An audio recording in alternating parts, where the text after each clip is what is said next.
I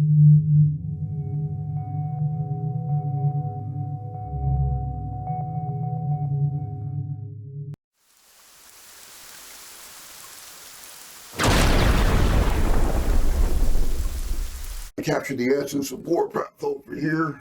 There ain't much to capture, bro. It's all good. I think there's a lot to capture, man. Whoa. I'm excited. So here we are back with a, let me frame this up. Another episode of Pacific Skull Sessions. Today I got my good friend Ruben the Warpath Villarreal in the flesh. Whoa. Man, I really appreciate you coming on, brother. That's my pleasure, my brother. It's been, how long has it been since I met you? Initially, 6 years? About 6 years. Yeah, about 6 years. A minute. Got to train together and work together and stuff. And I'm glad to have met you, man. And it's funny because initially, when I heard that you were training down at Warrior, they're like, yeah, this old MMA guy, he's coming around and he's pretty good, man, standing up. But some of the guys were doing some sparring with him, and I was like, who is this guy? And when I came in and I found out it was you, I was like, are you kidding me? It was kind of like it was kind of one of those things where I'd been coming in for a while and missing you on the days that you were in. I was like, who is this guy? They're saying he's like 6'10", he's huge, you know what I mean? And I come in, I'm like, that's fucking Ruben Villarreal, dude. And it's funny, when people don't get, I remember I was working at a smoothie bar down in San Diego, and Tom DeLonge from Blink-182 came in. And I was working with a bunch of 16-year-old girls who had no idea. When he came in, he was a regular, and it was the first time I had seen him. And I was like, oh my God, it's Tom DeLonge. And I nerded out and I embarrassed myself in front of him and probably ruined his favorite juice spot where he was kind of incognito. And the girls working with me are like, why do you know his last name? And it's like, you don't know that's a legend? Like, what are you talking about? And it's funny that people don't appreciate the amount of experience that you've had in that field. I mean, they're going to an MMA gym to train and learn the sport, but it's like, how are you going to study history if you don't know the forefathers, man? I mean, truly, you're one of the OGs in the game. You've done anything and everything that you could do from the backyard days before there was even a ring or a cage to step into to do fights. You know, you were out there living it, man. You've been shot and stabbed and ripped up and put back together, man. I can't get over how underappreciated you are, honestly. Well, I appreciate that. Yeah. I've just been. It's a strong endorsement from, I mean, you know, that's. I've just been one of the lucky ones, you know, still here, still upright. Yeah. You know, this sport takes a lot of its toll on the body and the mind and the emotional work.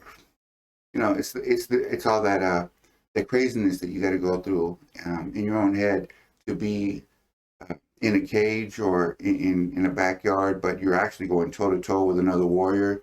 It's like the ultimate battle.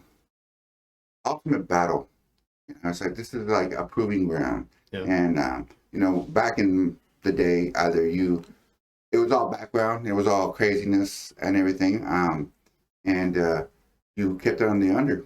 Yeah. You know, I mean, we have people like Kimbo Slice who took it to that next level. He got a following and everything, and we were like, hey, you know, we're trying to keep it on under because eventually we knew the sport was going to take off. And if you ever, especially back in the day, if you were associated with any of that, it's always illegal activities.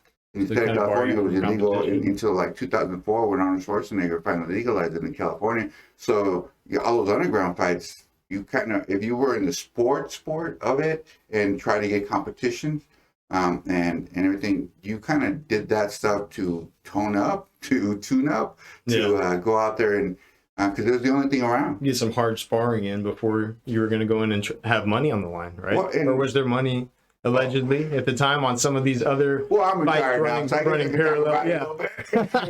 Just out of curiosity's sake, you know what I mean? It just seems like it's one of those things that was frowned upon for so long, but now you look at it and it's so normalized. It's such a part. It's like American football. I know dads and their kids that are getting ready to get like, oh yeah, my boy loves Conor McGregor and he wants to see Conor knock out Poirier. Didn't happen. Spoiler alert. But you know what I mean? And it seems like a real part of American culture now more than it's ever been. And to be part of it since the inception, when it was kind of like that MMA prohibition era, where it was like, this is human cockfighting and it's, you know, all the sensationalism. That's quite the journey that you've seen just from. Well, I mean, the progression. I remember when I watched UFC #1, and there had already been other programs and other organizations try to do that, and there was all in the under. I mean, I came out of a professional wrestling background, and every week there's a little professional somewhere out in a little school somewhere. There's somebody getting them up, having fun doing a pro wrestling match all through the state, and it was kind of taking it to that next level. Back then, nobody thought it was going to be as big as it was. Yeah. It was basically, bottom line was just an opportunity to get them up, to get in the ring, get in the cage with another warrior, and kind of, it was a proving ground. Yeah. And back then it was, hey, I know the biggest, baddest dude I've ever seen. He's a wrestler. Yeah. And so, well, I know this kickboxer that'll kick his butt and then some. Oh, I know this karate guy that'll kick. Well, I know this jiu-jitsu, the judo. And it's like, well, let's get him on the ring. Let's find out. Yeah. And originally, you know how it was somebody's martial arts, the background. It was like he was representing the sport, and he was representing a gym, and he was representing a whole era, and bringing it to that cage. And then you have another person, a boxer, coming in, and it was like, let's see who really is the baddest. Yeah. Today it's a whole nother animal. I mean, I was fortunate to start in a place where we could start teaching these kids a cross section of it all. You need to be good on the ground. You need to be good on the takedown. So there was there was judo, and there was grappling, and there was wrestling. So for the takedowns, and then once you're on the ground, now what? Then you have traditional jiu-jitsu, and then Brazilian jiu-jitsu, and at the time, the Gracies were ruling the world. So when people thought of MMA, that's kind of how they just automatically took jiu-jitsu. Yeah. Then you had some great standing guy, Krokoff, the kickboxers that stood One out. of my absolute favorites. You Dynamic blink. guys. Yeah, you blink and it could be all over. Yeah. And in Pride, the rules, the rule dynamics have all changed. And when you have all these arts and disciplines, then you get them all together and you start teaching all these to the children, to the kids. Now these kids they're a different animal, a different breed altogether. We have some monsters, some beasts out there it's incredible how far the sport has evolved. We have a kid. He actually competes all the time. His name's Logan. He's a kid at the gym, and he's 15, and he absolutely is a problem already. You know what I mean? And it's always seems like the smart kids, you know what I mean, are the ones that really pick it up as far as like that whether it's the sweet science boxing or whether it's the grappling or the wrestling. It seems like the really smart kids really tend to do well, even more than the athletic kids. You know what I mean? It's truly frightening how irrelevant my jiu-jitsu or my skills at fighting are going to be in 10 years when these kids go from 10 years old to 21 years old. It's oh man, the evolution is still ongoing. I mean, we're still looking. We're still looking at now. We're still looking at the onset. We're still at the beginning stages of how awesome this thing can really be. Oh yeah. I mean, so to me, I'm just grateful to have been part of the onset. Like you said, back in the day, it was illegal in the state of California. So I was fortunate enough that I got to be Native American heavyweight champ. And at the time, the only places that you could really compete was on sovereign ground, which was the casinos. And it was illegal everywhere else. But in California, the only places was the casinos. So they would say, hey, we got the biggest, baddest Indian right here, and he's throwing down the gauntlet. And we know you're a proud, warring nation. So we extend our invitation to anybody and all comers. So, and they was able to get into more casinos. And as it became legal, they were able to expand from there, and it just took off, especially once, Hollywood pretty much took over. Was there a lot of native fighters, did you realize at the time, that were coming off of the nearby reservations with intentions of going pro and fighting, or at least pursuing local fights? Because I found when I was competing 10 years ago and doing a couple of things here and there's a super heavy and dominant native presence at a lot of these events, and it's pretty cool actually to see these guys gaining steam and succeeding. The problem, the most natives fought. The stepping stones, the things that hold them back and everything. It was the genetics is there. The genetics. They're a warring nation from years and years and years. Some of the best, some of the best cavalry, some of the best. It's like some of the best runners in the world are natives. The genetics are there. It's the opportunity to get to go out in a place where they can study grappling, study all this stuff. It's most access to high level teaching. Yeah, most natives don't wander too far from the res. And let me just put it to you that way. It's like it's silly to say, but it's like we stay close to home. Yeah. So it's not like we wander too far. So if there's not an availability, it's like so it's harder to expand the horizons if the horizon only leads to the mountain. Yeah. Oh, for sure. So I think for the most part, there's so many great athletes and everything. It just, I don't think that they've had the opportunities to get to travel and get to experience. Like I was very fortunate. I was at the onset, I was studying in Sacramento, and for some weird reason, it just became like a hub.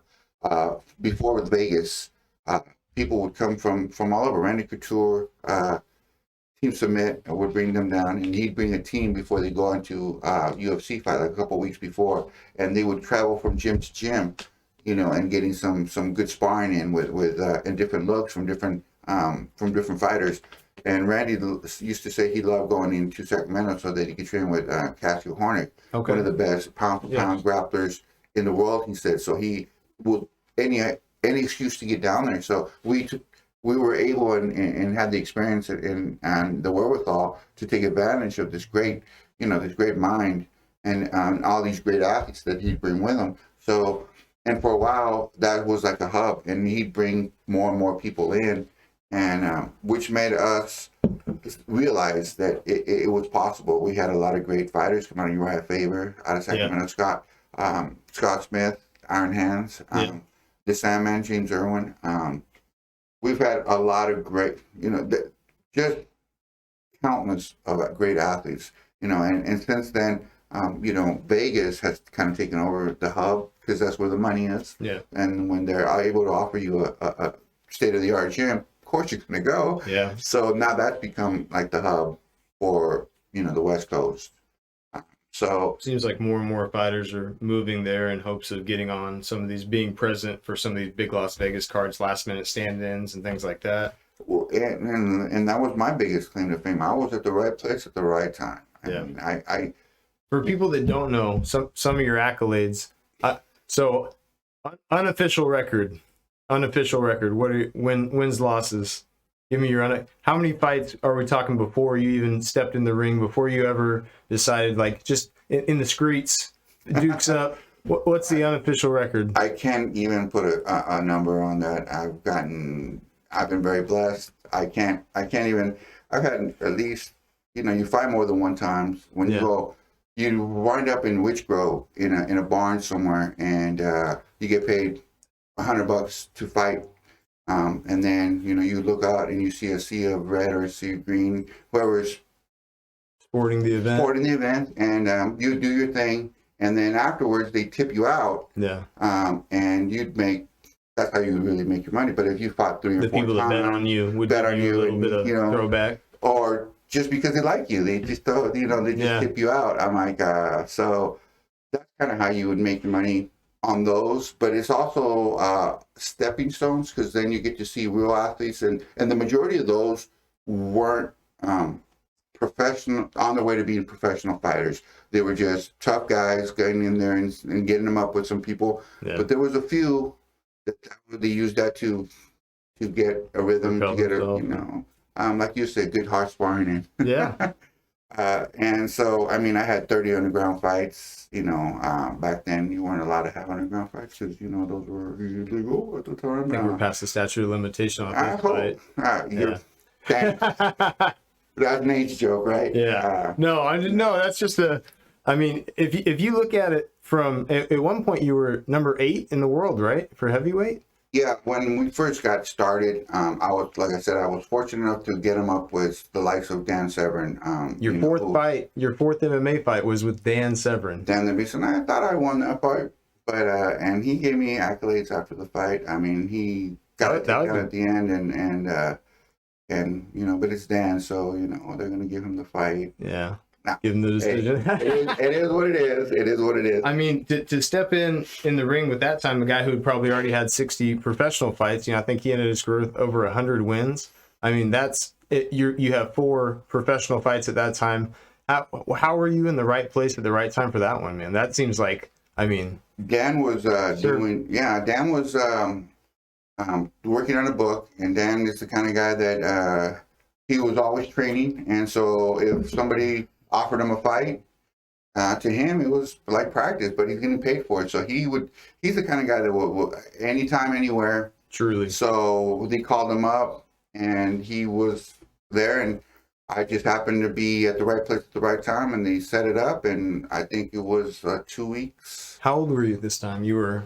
I was about 34, 35, somewhere. And now you're 51? 51. 51. Yeah. Okay. I'm not shaming you, buddy. No, it's all good. Hey, I'm just happy to be still around, you know, upright and kicking. Yeah. Oh, yeah, kicking. Yeah, see what you did there. Yeah, I can vouch for that. Man, if you think about where the sport has gone, you know, who people would arguably call the GOAT now, whether they're in Team Khabib or John Jones or Demetrius Johnson, whoever they're going to say. I mean, you truly one of the pioneers of the sport, Dan Severn, that to share the ring with somebody like that at that time, at that early of an age and that early on in your fighting career. I mean, you went on to share the cage with all kinds of champions, whether it was Rico Rodriguez or Antonio Silva, Don Fry, Tank Abbott, Boss Rutten. Whether or not you ended up victorious on a lot of those, you did. Most of your wins, due to my research, came in first round knockouts. So obviously not too bad. And over the course of almost a decade, from 2007 being in the top 100 to 2013 still being in the top 200. I mean, some guys don't ever they'll fight for 15 years and not even break the top 200, and you stayed there for almost a decade at the top and that's international rankings. That's pretty fucking impressive to be in the heavyweight division, especially because a lot of people don't have longevity in those heavyweight careers. Yeah, big guys hit hard, and we don't stay healthy. It's hard to keep a good sparring partner together, and that's one of the terrible things about having in the bigger fields. It's like you can. The longevity, like you said, it's just not. We're not known for the longevity. Yeah. I've just been very, very fortunate. I mean, most of my fights, I was helping other teammates get ready for their fights. I'd come in at the last minute. I'm hurting. You know, I had a full hip replacement. I've had back injuries. You know, I was doing pro wrestling before I did this. I did like 250 professional wrestling matches before I came. You know, and it was back in the 90s. That's no walk in the park on your body either. Yeah, well, that was back when, you know, you did table matches over the top rope, and I did ladder matches and scaffolding matches. I think the tallest I've ever fallen was like 24 feet, and then a couple of ladder matches, 14 foot, and then onto the concrete pavement from on top of the ring. So that's another 4 foot. You know, and you practice that. So it's, you know, throwing yourself onto the floor, throwing yourself onto the cement. You know, I keep thinking they say it's fake, but every time I hit that cement, they forgot to put the rubber stuff down. Darn it, you know, and it takes its toll on your body. And so by the time I was already long on the tooth, I was 32 when I started training for MMA. That's an old man.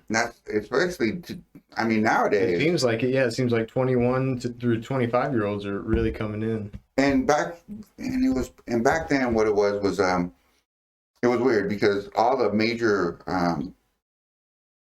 superstars, the ones that held the belt, like Randy Couture, Chuck Liddell, you have to understand, it's like they all went in with certain disciplines. So you started your career with a certain discipline, but you realize that if you wanted to get to the upper echelon, you had to start cross training with everything. Yeah. You know, so you needed a good stand-up coach, you needed a good kicking coach, you needed a good Muay Thai, and you needed a good grappling coach, you needed a good jiu-jitsu coach. So by the time you got good at the majority of them, you were already longer in the tooth. So that's why on the onset, most of our champions were a little bit older, and because there's a huge difference between There's now. experience. Well, now it's like you cross training them when they're little, so by the time they're 21, 22, they're monsters, and they're at the peak of their physical prowessness, and now they're champions, and they're just going to have a good long career until the end if they are fortunate enough to keep injury from taking them down. Yeah. You know, so it's been a phenomenal journey for me to be in a like you mentioned, Boss Ridden, and you mentioned Don Fry, Legend Don Fry, yeah. You know, Silva, Rico Rodriguez, just being in the cage with them, just being able to compete at that level. Yeah. For a little, it's been an honor. I've been blessed to be in the ring with my heroes.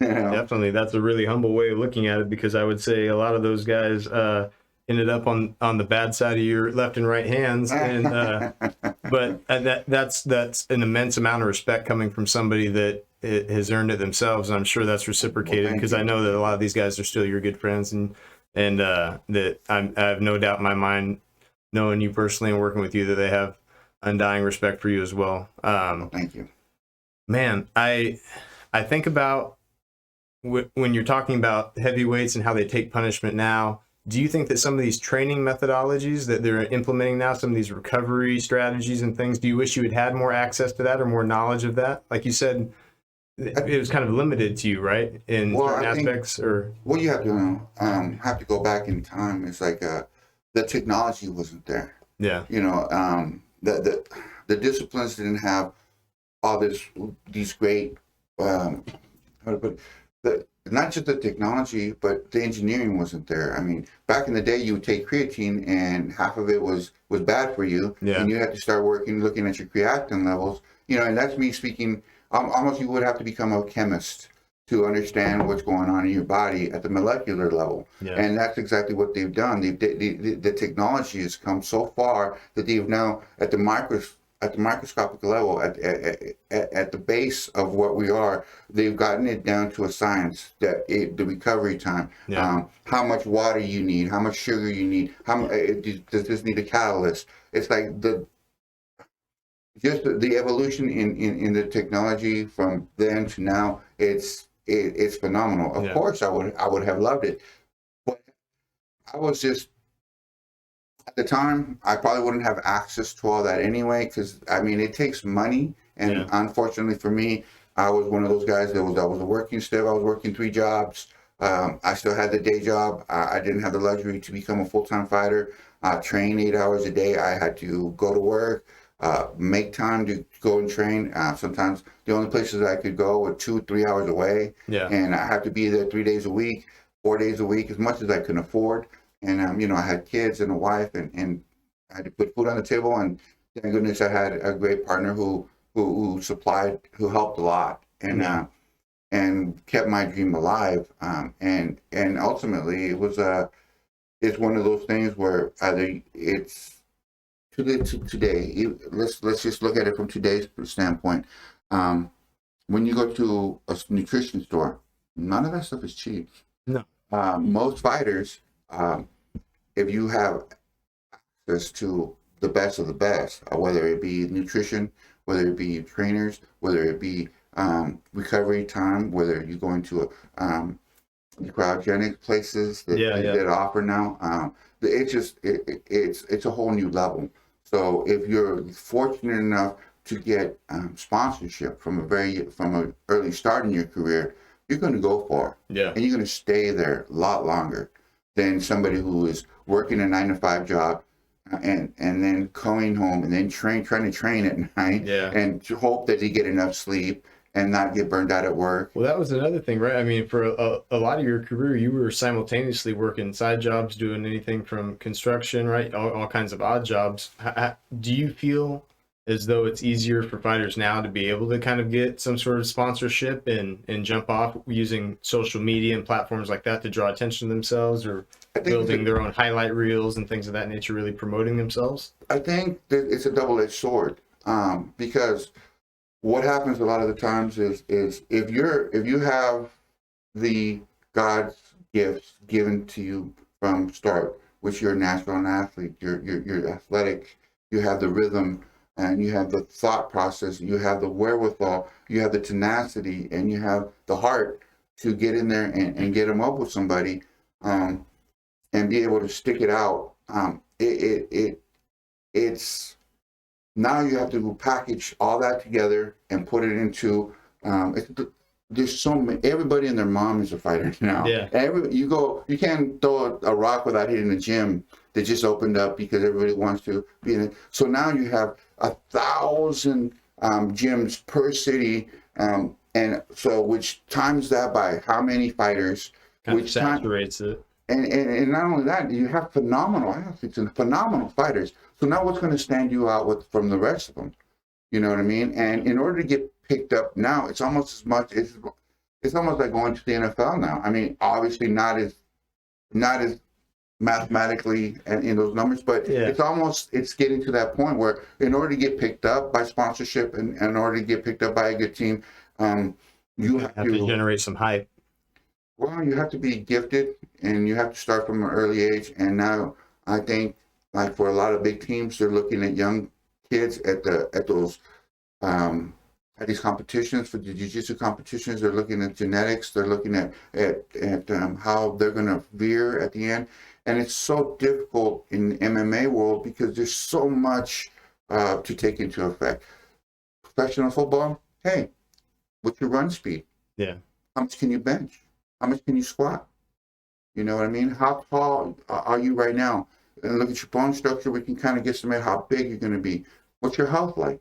You know, in MMA is, well, how good are you on the ground? How fast are your legs? How fast is your speed? Now we're looking on your speed. Now we're looking at are you an Olympic caliber lifter? Yeah. Now that's a part of it. Are you a cross trainer? Are you a CrossFit guy? How far can you run with 100 pounds on your back, with this mask on, not being able to breathe? For how long? And can you swim with that? Yeah. You know, there's so many more barriers now than there ever has been. And it's like, so it's a double-edged sword. Now you can get lost in the mix. Like before, you talked and you asked me about the Native American thing. Yeah. I feel that we weren't had the accessibility, but now the accessibility is there. But now there's saturation, and now it's like now you're looking. I think. Well, I mean, really, back in the day, it was like you and Cabbage Norton, and like you said, it was easy to kind of stand out. Is that right? Because there's nobody else, in your demographic representing, and going out there and throwing down with the other largest men in the world. Right. You know what I mean? Yeah. Yeah, and so, but I think now. More than ever, we have a better opportunity because it's all about genetics. Yeah. You're looking for a specific genetic line that's going to, like, I hate to say it like this, but... you guys are the superior race. No, okay. No. I get it, buddy. That's it. No, you're canceled. You're out of here. It's not even that. It's not even that. It's more like you look at, like, what breeds are in like the dog per se. Like you look at a pit bull. White people are domesticated. We've been domesticated longer. We're more of a sheep type animal that likes to just kind of go with stuff. Conquered the world. Yeah, except for like motherfuckers from Boston, shit like that, or fucking people from New York, really tough and got something to prove. But a lot of white people are docile, man. It seems like other races have more in them to prove something and get to it. You know what I mean? Look at the prevalence of top tier, people of color as far as being champions, especially now in the UFC more than ever. It's like, man, it seems like white people are kind of domesticated. We're sitting back, you know what I mean? And I don't think so much. Not as motivated. I don't think it's so much. To be honest with you, I've never ever thought of a race or thing. I think it's don't underestimate the fight in the dog. Yeah. That whole adage. It's like it's like don't. It's like it's not the fight in the dog, but the fight. You know how The that, dog in the fight. Yeah. You know what I'm saying, right? Fool me once, shame on you. Fool me twice, Something like that, won't right? get fooled again. Yeah. Something like that. No, but it's the truth. It's all about having heart. If you want it bad enough, you're gonna figure out a way to do it. And the great thing about fighting, especially, is like you just said, it's a mental toughness. If you come in with a better game plan, you're going to be the more successful player. It's all about who's going to be better that day, and that's why I love the sport. You can be better today. All right. Tomorrow, I'll look back. I'm going to study, and I'm going to figure out how you got me. Coming back, and then I'm going to come back, and So it's like it's the chess masters that are ultimately going to win. And I mean, genetics per se is one thing, but let's face it. It's all about the drive. It's all about the want. It's all about the desire. It's all about that warrior spirit that's going to drive you to be the best in any field, in any sport. Yeah. You know, whether it be the top line at a corporation or, you know, it really doesn't matter. As long as you have that drive and the desire, you're going to become a champion. I think that's one of the things that's most impressive about you is your pursuance of it, even coming into the game a little bit later than what we would think of as a budding MMA career now, you know, maybe early mid-20s, and still doing so much in the sport and having the runs that you've had and being on win streaks and being on losing streaks. When you talk about the opportunities that were present for you when you started, do you feel like even though your fourth fight in, you're facing Dan Severn, I mean, everyone in the world, their eyes are immediately on you. Do you feel like after that, as you started to kind of garner more renown and more accolades to your roster, you know, you have championships that you won, you have rankings that you're getting up into, you're making some waves. Do you feel like the creation of the kind of like the Warpath, you brought over some of the pro wrestling kind of in your interviews, you know, that was what was kind of always cool about your fights, is because I remember the promo that they cut before one of your fights with Don Fry. It's all black and white and it's very 90s and badass. And he's saying, this is going to be the battle of Little Bighorn. And you're like, and you're cutting like this wrestling promo where you're like, when you step in the ring with me. And it's so, it's like I think back to watching fights like that and watching pro wrestling as a kid, and that was like the best memories. You're like, I'm going for that guy. You know, you're sitting there with your kid brother or whatever, and you guys are nudging each other. Oh, I got that guy, and he's like, oh, I'm getting this guy, and it's like you're picking characters. You're giving a real essence of a character to these people, and the character that you gave in these interviews was always super positive, and that was something that I always really respected about it. You never really, I mean, you were like, hey, I'm going to try to go in there and fuck this guy up, essentially. But at the same time, you know, you were always very respectful and very humble and very measured in your sentences and what you were trying to get out there. You know, when you look at the Native American culture or a warrior nation culture, you were taught at a very young age that war doesn't wait for anybody. It's going to come to your doors when it comes to your doors. So whether you're ready or not, and when it does come, it could be the last time. So are you ready to meet your maker? Are you ready to rock and roll? So it doesn't matter if you're physically ready or not. You have to be mentally tough. That no matter how tough, it's not being the best on your best day. It's about being your best, doing your best on your worst day. You know what I mean? If you can, no matter how tired you are, no matter how beat up you are, no matter how bloody you are, no matter if you got broken legs, you still need to fight because you have your family. You know, it's like it's all about that these are your last seconds of your life. How do you want to go down? Yeah. And so you have to be willing to put that up. And I feel that there's the same respect to my counterpart. I mean, this is a show. We're trying to sell tickets and everything, but ultimately, two men are going to step into the ring and they're going to battle. And it could be the last time either one of them steps into that ring. So I have to take it in a spiritual manner to know that this is real and this is no joke. And these are two men that are coming at each other. I mean, we can be the best friends before and we can be the best friends after, but when that bell rings, you're trying to take each other's heads off. Yeah, no, 100%. So you have to have a respect for your opponent. Case in point, do you know why at the Pawnee they would shave their heads and they would always do up their hair and put feathers on them and everything and they clean themselves up before battle? You know why they would do that? Because during the battle, they say, "Hey, we know you're going to take scalps. See this? This is the baddest scalp you'll ever have. Shit. This is the best trophy you'll ever going to get. Now come and get it. Now all you got to do is come and get it." So they want you to come out there. They want, and that was the whole point. That's the most metal shit I've ever heard. God damn. That's fucking crazy. I had no idea that was something that they did. Yeah, that's why you put war paint on, and you did up because this is your last time, so you want them to come at you. Yeah. So pretty cool. No, that nature, that culture of being proud and representing your affiliation, whether it's your gym or your tribe, you know what I mean, and going out there and putting on and really giving it your all. I think that's something that a lot of people I think it draws people to fighting. You're seeing these individuals go out there and put their health and their life on the line, essentially, and to prove who the more disciplined fighter is, who the more well-trained opponent is, and for that night or that moment, who the superior man is, and in a sense, and it's going out there, and it's something that draws in people, I think, so much that despite all the prohibition attempts and all the lockdowns and making things illegal, and it's like we didn't have the first UFC event in New York City until like last year, the year before. Right. That's ridiculous. It was still outlawed, and to have people like you come in and speak about the origins of the sport, and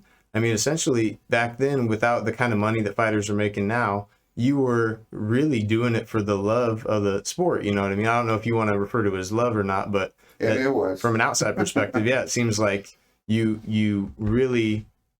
We had to all be ambassadors. I mean, when people are telling you to your face that we're a bunch of cretins and we're just nothing but savages, which hurts. Yeah.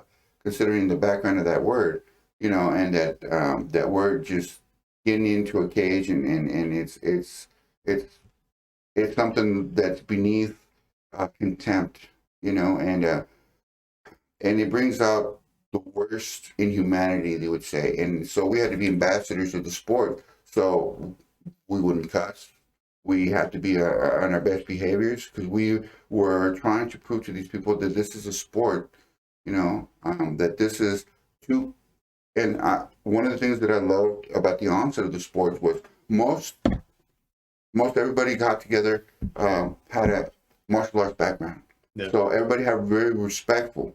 I mean, it's a little different now because there's so much money involved, and you have to almost keep the camps away from each other, because they're like almost like cockfighting or pip. It's like the minute they see each other, they just want. It's on site. It's on site, and back then it was like, no, we're just here. We're gonna, and we were the first to break bread. Hey, it's like we'd be fighting 1 second and breaking bread the next. It was one of the most spiritual things that I've ever. It's like warriors 1 second at each other's throats, and warriors next sharing a meal. Yeah. So that was one of the best experiences of my life. I mean, I got to go and break bread with Hoyt Gracie, and I got to be in the room with, like I said, the people that were my heroes, and we all had to put on the best foot forward, and we had to be the best we could be, because we had kids looking at us, and we had the media looking at us, and we had everybody trying to prove that we were nothing but a bunch of savages, which is kind of an ironic twist in the whole thing. But well, there's definitely a lot of characters, right, from back then too, that didn't help that image that positive fighters were trying to make, and legitimize it. Hey, we're athletes. We're out here. We're competing. This is a consensual encounter. This isn't a street fight. You know what I mean? We're here to have a martial arts exposition, essentially, whether that's, more refined, mixed martial arts. Yeah, mixed martial arts. Whether that's more, refined today than it was 20 years ago, perhaps, but at the same time, it's still the same result. You can't blame the sport for not being as pretty as it is now. I think some of the more elaborate techniques kind of have softened it too in the minds of the public. You see a 540 spinning kick, and it's like, oh, that's very art. It kind of gives them some leeway to just self-justify in their mind, like, yeah, this is an art, okay, but yeah, it is a fight. I think the crowd today has become more sophisticated, more educated on the sport. They see two guys that are doing jiu-jitsu and they're on the ground and before they're like, two guys rolling around. Now they're like, oh no, he's going for an armbar, or he's oh look, he's about to pass guard, or he's gonna get, it's like they become so much more educated on what's going on, that and the sophistication of the sport has come a long way, where before, a takedown was all boring. They wanted to just see the big knockouts. To some extent they still kind of do, but the nuances that get you to that point. The takedown when Conor was taken down by Khabib, it's like, oh wow, he nullified his whole attack plan. It's like people see that as it's a legit tactic, and so they're more educated. They're easier to see what's going on. And I think because now it's a mainstream thing, they have a little more respect, less contempt for somebody who wants to become a fighter. Where before, if you say, oh, I'm going to become a cage fighter, it's almost like a joke. It was almost like, oh, okay, okay, and they're pulling dynamite. Did you have those experiences, though? Because I would imagine, even if it was 20 years ago and people say, well, hey, what do you do for work? And I'm a cage fighter. I don't think too many people are going to give you flack or lip about that, being of your stature, you know what I mean? And serious, stoic demeanor. I mean, to the most part, it was like I was blessed to get in competition. I was blessed. So they would ask me what I do, and I would tell them what I did for a living. You know what I mean? There wasn't that. Yeah.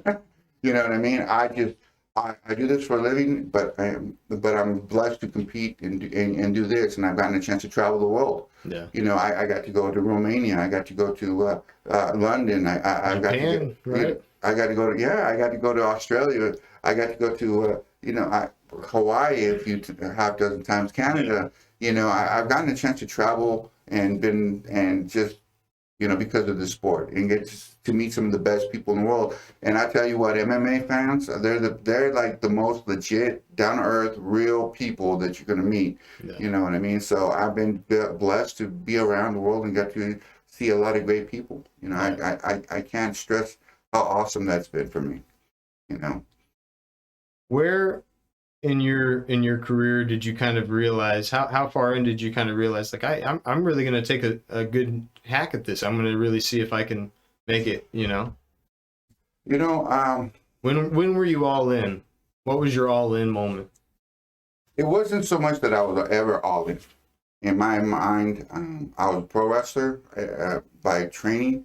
So it was all about the promotions, and whatever the promoter wants. I was just a yes man. I was an enforcer. I was the dude that took care of business for a lot of people in the real world, and I was just blessed with a tough chin and a mind that can get things done. And for the most part, the aspect of being in a place like the MMA world, where I was traveling and getting to break bread with Dan Severn, Josh Gooden, and Hans Gracie. I mean, that's like royalty. And it was all surreal. And I'm like, this isn't real. My real is I still got to put food on the table. I still got to go home. Yeah, 1 minute I'm with royalty, the next minute I'm changing diapers, I'm cutting grass, I'm painting somebody's house, I'm fixing somebody's fence. It's like, to me, that was my reality, and this was my chance to be out of my reality. So at any given moment, it was all going to be taken away from me. So I tried to enjoy every minute of it as much as I could. I didn't think my body would hold up as long as it did. I saw such much more tougher people than me, much more brilliant people than I fall to the wayside. Yeah. And I mean, this sport is grueling, and it takes a lot of people, the toll on these people that I thought were so much more mentally tough, that this sport has caused them to do things to their bodies that no human should be asked to do, but they want to excel in the sport. And I've been blessed not to be able to afford anything, really. Yeah. So I was just blessed with genetics that kept me around. Yeah. And to be honest, there was never a definitive moment where I was all in as a fighter. I always thought that I was just living a dream, and coming home and living another dream. I got to be two great kids. They're all grown up and doing great. I got to experience them grow up. I got to experience them having a stable life, a stable environment.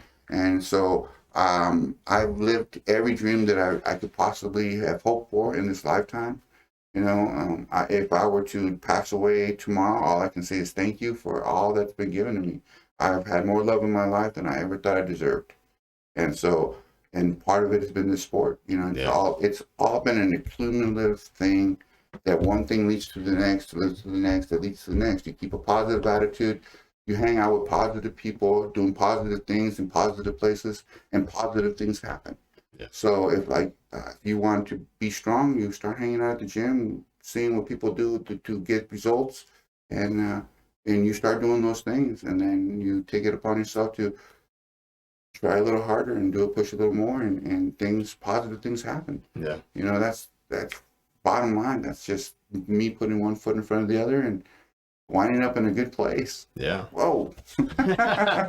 No, that's awesome, man. I think about the opportunities that have presented themselves to you, and it seems like every time that they do, you just say yes, pretty much. It seems like you never turn from the stories that you and I have shared privately, you know what I mean, at work and things like that every time something came up and you had the opportunity to do something, whether it was films or whether it was pro wrestling or doing, you know what I mean, your entire MMA career, it seems like last minute fights and things like that. You're like, hey, fuck it, I'm your man. Let's go time, anytime, any place. Anytime, any place. If you were to give a piece of advice to guys coming up in the sport now, looking back on your career, hindsight being 2020, what kind of advice would you give? What would be your golden rules or golden rules, if you had any? I'm so far removed from the mainstream of today. I mean, the only person, it's like football. It's like trying to get to the NFL. There's only going to be a hand selected few. You can't take. My only advice is this: you can't take everything so personal. You could be the best one in the room. You could be the best fighter in a room of 100, but they all know people, and you might not be selected. You can't take it personal. You just got to keep trying. You keep trying, keep trying, keep trying. And sometimes it's better to be lucky than good. Yeah. I was lucky. I was at the right place at the right time. They picked me, and one thing leads to another. Be positive, regardless. Enjoy every minute of it, because it goes fast. Before you know it, you're old like me.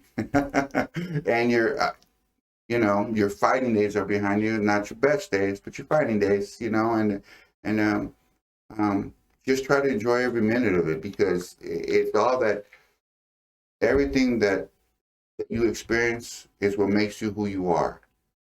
So everything, the good, the bad, the ugly, everything, it's going to make you a wiser, stronger person in the long run if you let it.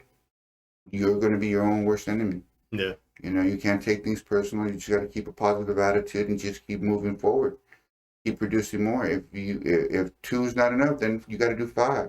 If 5 is not enough, then you got to do 10. If 10 is not enough, you got to do 20. It's just that way, and you'll get your turn. Eventually, you'll get your chance.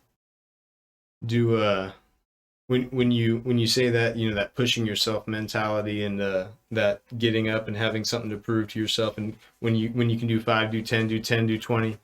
Do you was that your path to your 1,000 abs routine, your 1,500 abs routine that you developed? Oh, do you apply that mentality to everything in life, man?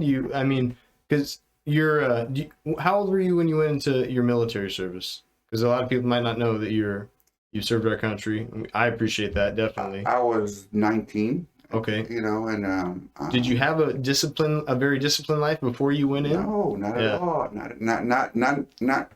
See, I learned, the only way I can sum it up. If there's a way to learn, I'm going to learn the hard way. And that's just the way I was. I just try to have a code of arms and a code of ethics that I live by from the very beginning. There's good and there's bad. My mom was a very strong influence, and she kept us in line. And to me, she instilled the fear of God. Maybe I might not believe in God, but I believe that she will send me to see Him. So I better do what. So she was my moral compass. Yeah. So I think once you start with a moral compass, it's like um, doing what's right becomes natural. Okay. You know, so what's right is right, and then you just got to figure out what your path is, and then figure out a way to get there. You know, for me, it was a path of war. Yeah. All No, paths, no pun intended. no money, all paths lead to me. That's just one of those things that happens.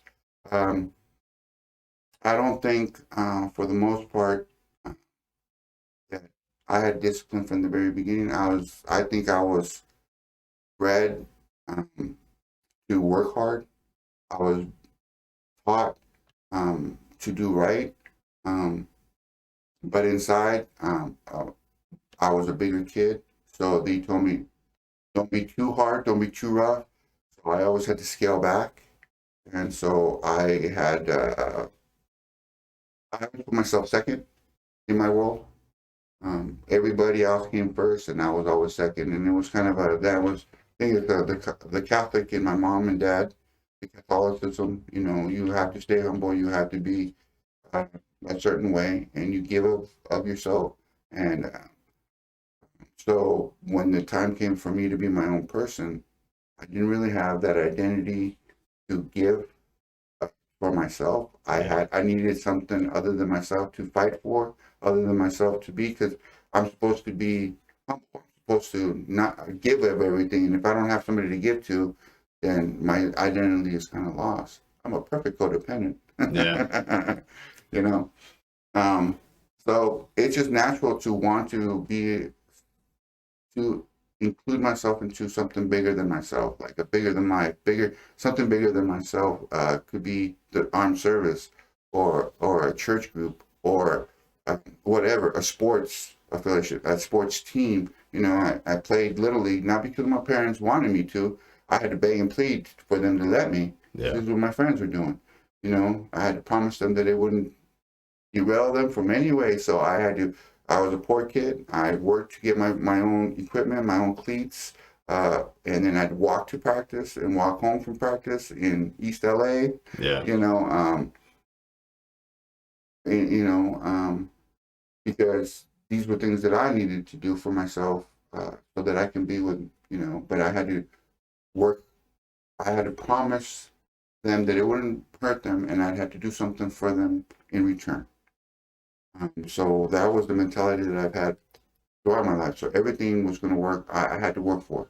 So your happiness always kind of had this symbiotic relationship with the people that you serve, essentially, the people that you want to help, or the people that you want to look out for, or the people that you want to please, or Yeah, I need something to fight for. I need a banner to fly it under. You know, I need a damsel in distress to fight for. I need a cause. And I think, especially, I equate this to a lot of young people. I mean, I was born in East LA. I grew up. My first memories were the projects of East Los Angeles were really poor. And they had the same mentality, but they gravitated towards whoever would take them in. They didn't have the structure, so they gravitated towards drugs and gangs. And I had a very strong mom, so she let me gravitate towards sports.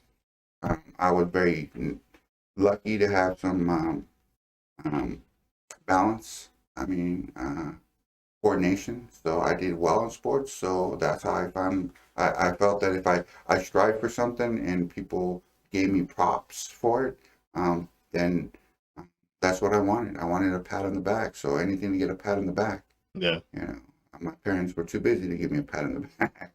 You know. Did your motivation stay that kind of approval of the fans, or that affirmation, like, yeah, you are very talented at this sport, you are one of the best? Was it that affirmation that you kept seeking later, or did your fight change? Was it more, was it based in anything else, or did that push you pretty much through the entirety of your career? When I was in pro wrestling, it's all about being popular. So you went out and you developed your character. in your persona. Then you incorporated your moves to that, and then you got to play. Once you figured all that stuff out and what you were good at, then you figured out how to work the crowd, and so it was very important to know how to work a crowd, in pro wrestling, and once I got a whole bunch under my belt and I started getting good at it and everything, then I started. When you're pro wrestling and you go out on a pro wrestling show, you're not really, especially on these small, you're not making a lot of money. Yeah. But you go out to the bar and you're treated like a superstar. Yeah. So you drink and people buy you drinks and it's great. And The man. And I was drinking a lot at the time, and then I try to put down the drink. They say engines and fire water. Um, but anyway, And you're 20 years sober now, almost, right? 18 years now. 18 years So once I started fighting, it was more spiritual for me. It wasn't about the crowds. It wasn't about any of that. The crowds. It was about the promoter telling me what I need to do, and so I went to please the promoter. Like, maybe you guys don't know this, but I trained as a pro wrestler, and we did a lot of shoots. And the very first fight that I ever had, the promoter, Ted Williams, came up to me and said, "Look, I know you're a good wrestler, but nobody wants to see two big guys roll around." I'm like, so ever since then, it was all about the knockouts. All right, well, he's the promoter, and this is what's going to sell tickets. So I guess this is what I got to do. You know what I mean? I wasn't going to go in there and do a belly-to-belly suplex or a choke slam on this guy, even though that's kind of what I had planned. Yeah. A takedown, wear him out, that sort of thing. And looking back on that now, is that something that you're glad that you did, or do you think back on it now and go, well, I had a lot of skill in this one area, and then I basically was told to nerf myself and not use. Well, and as a matter of fact, that you say that, it's like I totally felt that I was actually pretty. Once we started doing jiu-jitsu and everything, I took to jiu-jitsu and I had actually a decent ground game, but nobody wants to see that. So even though I probably could have won a lot more fights if I had just submitted the individual, I was bigger, I was stronger, especially. Well, you had submissions. You had arm bars and kimuras and a couple. No, I had a couple kimuras, but no. If you look at it, no, I think I had one. If you look at my career, I did jiu-jitsu prevent. I was in there with big, strong jiu-jitsu black belts, and here I am trying to just defend myself so that we can stand up, so that we can end it with a big show, because that's what I was told to do. And what the promoters want, that's what I'm going to do. And you said do I look back and look at it differently? My world has been a story. It's been a storybook. If you were to tell me that this is the life that I was going to live as a little kid in East LA, in the project of East LA, with holes in the shoes and everything, I tell you, okay, because I don't know what that means. So for me to try to backtrack and say, I think everything happens for a reason, and it happens the way it's supposed to happen. And I like where I am today. I mean, I think I could have applied myself a little more. I think I could have probably searched out some more sponsors. I probably could have devoted my energy and my time to a fighter. But I'm going to be honest with you. Some of the pain that I had to endure, some of the injuries that I still fought with, I thought my career was going to end tomorrow. Yeah. So I never really saw the future past the next fight. I'm like, can I get to the next fight? Yeah. It means payday, and it means I get to live another dream. Everyone that was, and at the end of the career, it's just when you got to put them up when you can barely walk. It's time that your body's letting you know that it's whether you like it or not, we're going to shut down, whether you like it or not. Yeah. The mind becomes willing, but the body is telling you they're going on strike. How do you have techniques for manifesting will like that? Because some of your fights, man, people will see you in there, and you've taken some shots from world champions. I mean, multiple time world champions, and it might rock you, but it never sat you down. You know what I mean? Very very few people can experience something like that, an onslaught of precise punches from a highly skilled competitor, and just keep pushing through that, and then come back and win fights, and come back and take people down and beat them up and knock them out, and persevere through that. Do you think that will is something that you can actively forge, or do you think that it's something that you're kind of at a certain point, it's like when you're at a certain age, if you don't have it, you're not going to have it? I think when you're young and you're able to take that stuff, that to me it was part of the game plan. I saw Rocky. You see how many shots Rocky took? Yeah. So expect to get hit. The point was to take the hit. The great thing about the pro wrestling background is like you knew how to take a hit, make it look like it hurt, but it really didn't. You as you went backwards, it looked like he made a huge thing because you're going with the flow, when you're going with the punch. So it takes part of it away. So I've taken a lot of hard punches, but when you know it's coming, you kind of can prepare for it. So it makes it becomes part of the game plan. I'll wear you out with my face, and as long as I know they're coming, I can prepare myself. Very similar strategy during the course of so you know what I'm saying. It's the one you don't see coming, the one that's going to lay you out. Yeah, no, and it seems like that too. Those surprise punches from those different angles, whether it's a shovel hook or a big overhand right, it seems like when they're able to land out of periphery, that it puts people to sleep because your body doesn't brace for it, or you're not perceiving it. Yeah, you're just done. And I think the older you get, you have your on button, and your off button, and your reset button, and I think your off button becomes bigger the older you get. So once that button becomes big enough, like you see Chuck Liddell at his heyday, he made his career from. He's the only one that can knock you out while he's backing the heck up. Yeah. He was just such a phenomenal athlete, such a phenomenal a person, but then he got caught a few times, and once people realized that he can be knocked out, that's what they went after. No blood in the water. Yeah, it's the same thing with I think once they realize they can, that's what they go after. And they exploit that weakness and they go 100%. I've been very fortunate. I've never been knocked out, but I just probably too stupid to realize I was knocked out. I was probably been out on my feet. One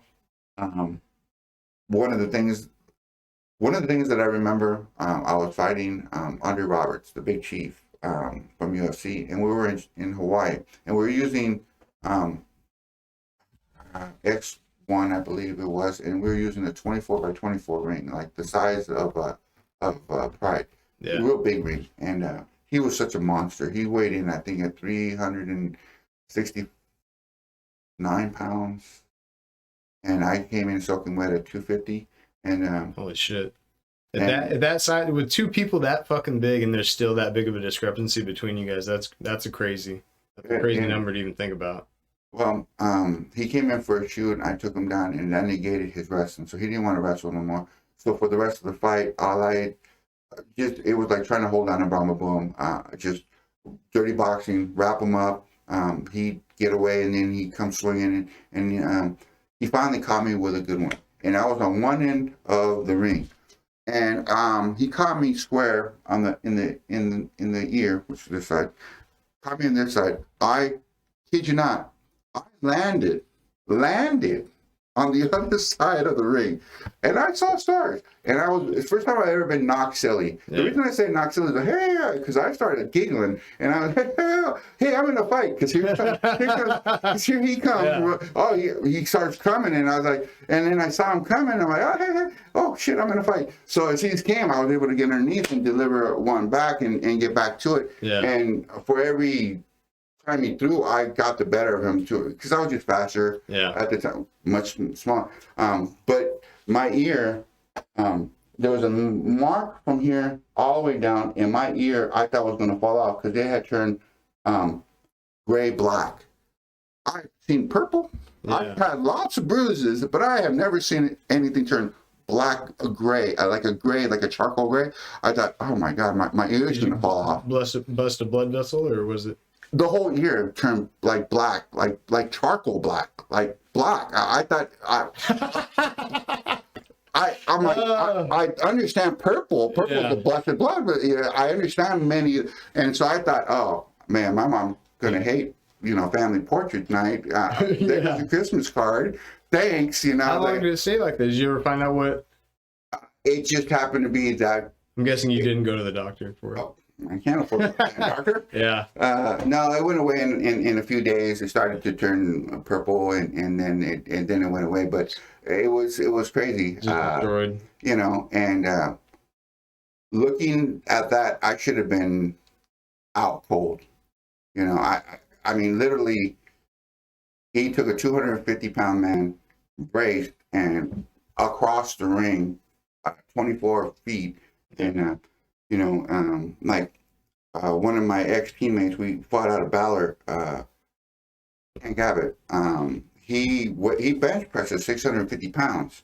So when he hits you, that's why he doesn't just knock you out. He puts you in the hospital. He's such a strong man. Yeah. You know what I mean? And he throws with those shoulders, and it's just hard to get around that. That always impressed me, and to see somebody, go out and start clinching, it was like, wow. I don't know how to put it any other way than I was just blessed with I'm just a good punching bag, Well, you watched some of your first fights and then you watched some of your last fights. You definitely grew dynamically as a fighter over the course of your career. And do you think that having these guys on your team, you went from Team Submit with Randy Couture to Marinobles, you were Havoc, Valor, and that's where you were teammates with Tank, and those guys. Were those fighters really influential on your fighting style at that time? Were you guys all trying to kind of come under, hey, we're going to be a kickboxing gym that focuses on jiu-jitsu, or we're going to be primarily a stand-up boxing, and we're going to have just wrestling and anti-jiu-jitsu? Like, what was the methodologies at the time that you were trying to emulate or that you were pursuing? Because coming into it kind of a non-traditional pro wrestling background for your, right, for your main skill coming in. Well, I was, okay, first of all, Valor was kind of a subsidiary group, and they represented, it was a talent agency, and they represented a lot of pro wrestlers, and Tank and Chemo, and a whole slew of other professionals. But it was more of I didn't get a chance to really be teammates with them. It was more like we were teammates, but over the phone. Okay. And we go to the gym every once in a while, but I didn't really get a chance to spar with any of these guys or anything. They're UFC champs, man. Yeah. So that sort of thing. And Randy wore Team Submit, but he was pretty much, he had his own quest going on. Yeah. So he'd come down and take on things. So that was mostly, didn't really get a chance to.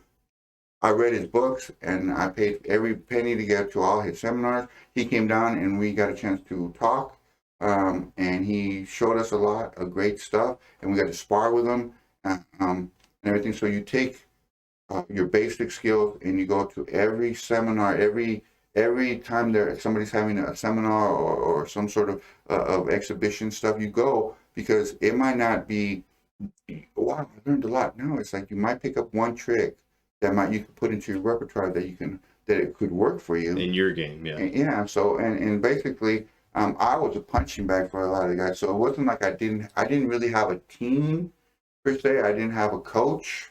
Coach Marinoble was probably the closest thing I had, but he was busy with real fighters, as I put it. You know what I mean?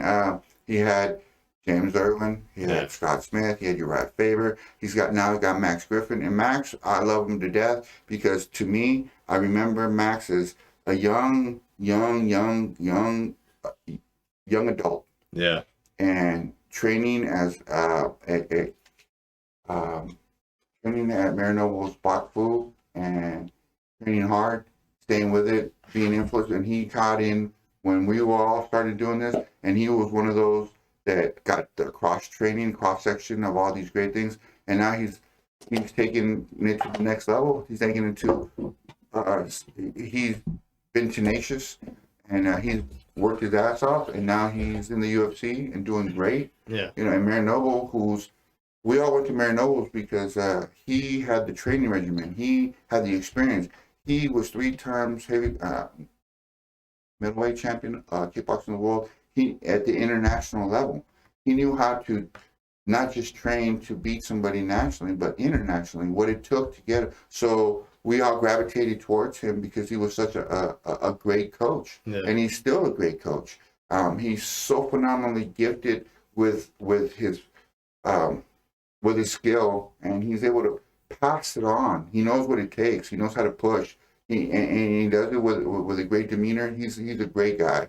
A loving father, devoted husband, and he's had kids. He's taught so many children throughout the years who've gone out of his thing with respect of the sport. So I mean, I can't stress how much of a great guy he is. Yeah. You know what I mean? To me, it's like I like calling him a brother. More than anything. But the closest thing, he was the closest thing I had to a real coach. Other than that, I mean, I got to be with Havoc, and I had a great manager, Mike Chu, who became a partner for a while, and I was the pro, and he was the gifted personal trainer and personal nutritionist. We got a gym together, and he went on to make the gym last the test of time. Havoc fit. Mike has been a phenomenal brother, a good friend, and he's helped me procure a lot of my motivation. He wasn't a coach; he was more of a brother. Yeah. So it's not. I never really had a team. I wasn't blessed with that. Yeah. Just hey, you gotta train for a fight. So I go and train and then go fight. Why do you think that never happened? Why do you think you never was just unavailability? You were at such a high level at these gyms, but you weren't necessarily getting that Uriah Faber fame at the time, or some of these more high profile guys. I think that if I had taken the time to got the whole package together, where it was like get the physique down, and went after wins instead of trying to make the show. And worried more about the actual one. Because to me, this was just like almost like a natural stepping stone from pro wrestling. But I did all this pro wrestling. I was going to be a pro wrestler. And here I am. I'm like, well, I'm just going to do this one fight this one time, because every man should get in the ring and test himself. Yeah. Because all warriors need to at least test themselves once. I did it once, and boom, I was hooked. And the next thing I know, well, and then they called me back, and I actually made a few dollars. So I'm like, okay, instead of me paying and breaking even and to these little shows, here I am, starting to make something. I'm like, well, maybe this could work. So I just, and I like being part of the, getting other people ready, like I said, bigger than myself. So I was a great punching bag for these guys, but it made me feel like I was doing my part for the team. Yeah. So just thought that every show was probably going to be my next show. I would win one, and the very next one, oh, why you guys? Yeah, when can we get the next one? Yeah. I was always like, let's make it quick before before all this ends. So. Well, it's crazy to think that, and then your career ended up going over a decade, right? Yeah. That's more longevity than most fighters get now, with all the current nutrition and rehabilitation. And, it seems like you look at a guy like Khabib Nurmagomedov, right? He's 29-0. He's widely considered, the GOAT at this point in the game. But you look at somebody like yourself, and you had almost twice as many fights as he had during the course of his career. That breadth of experience. It seems like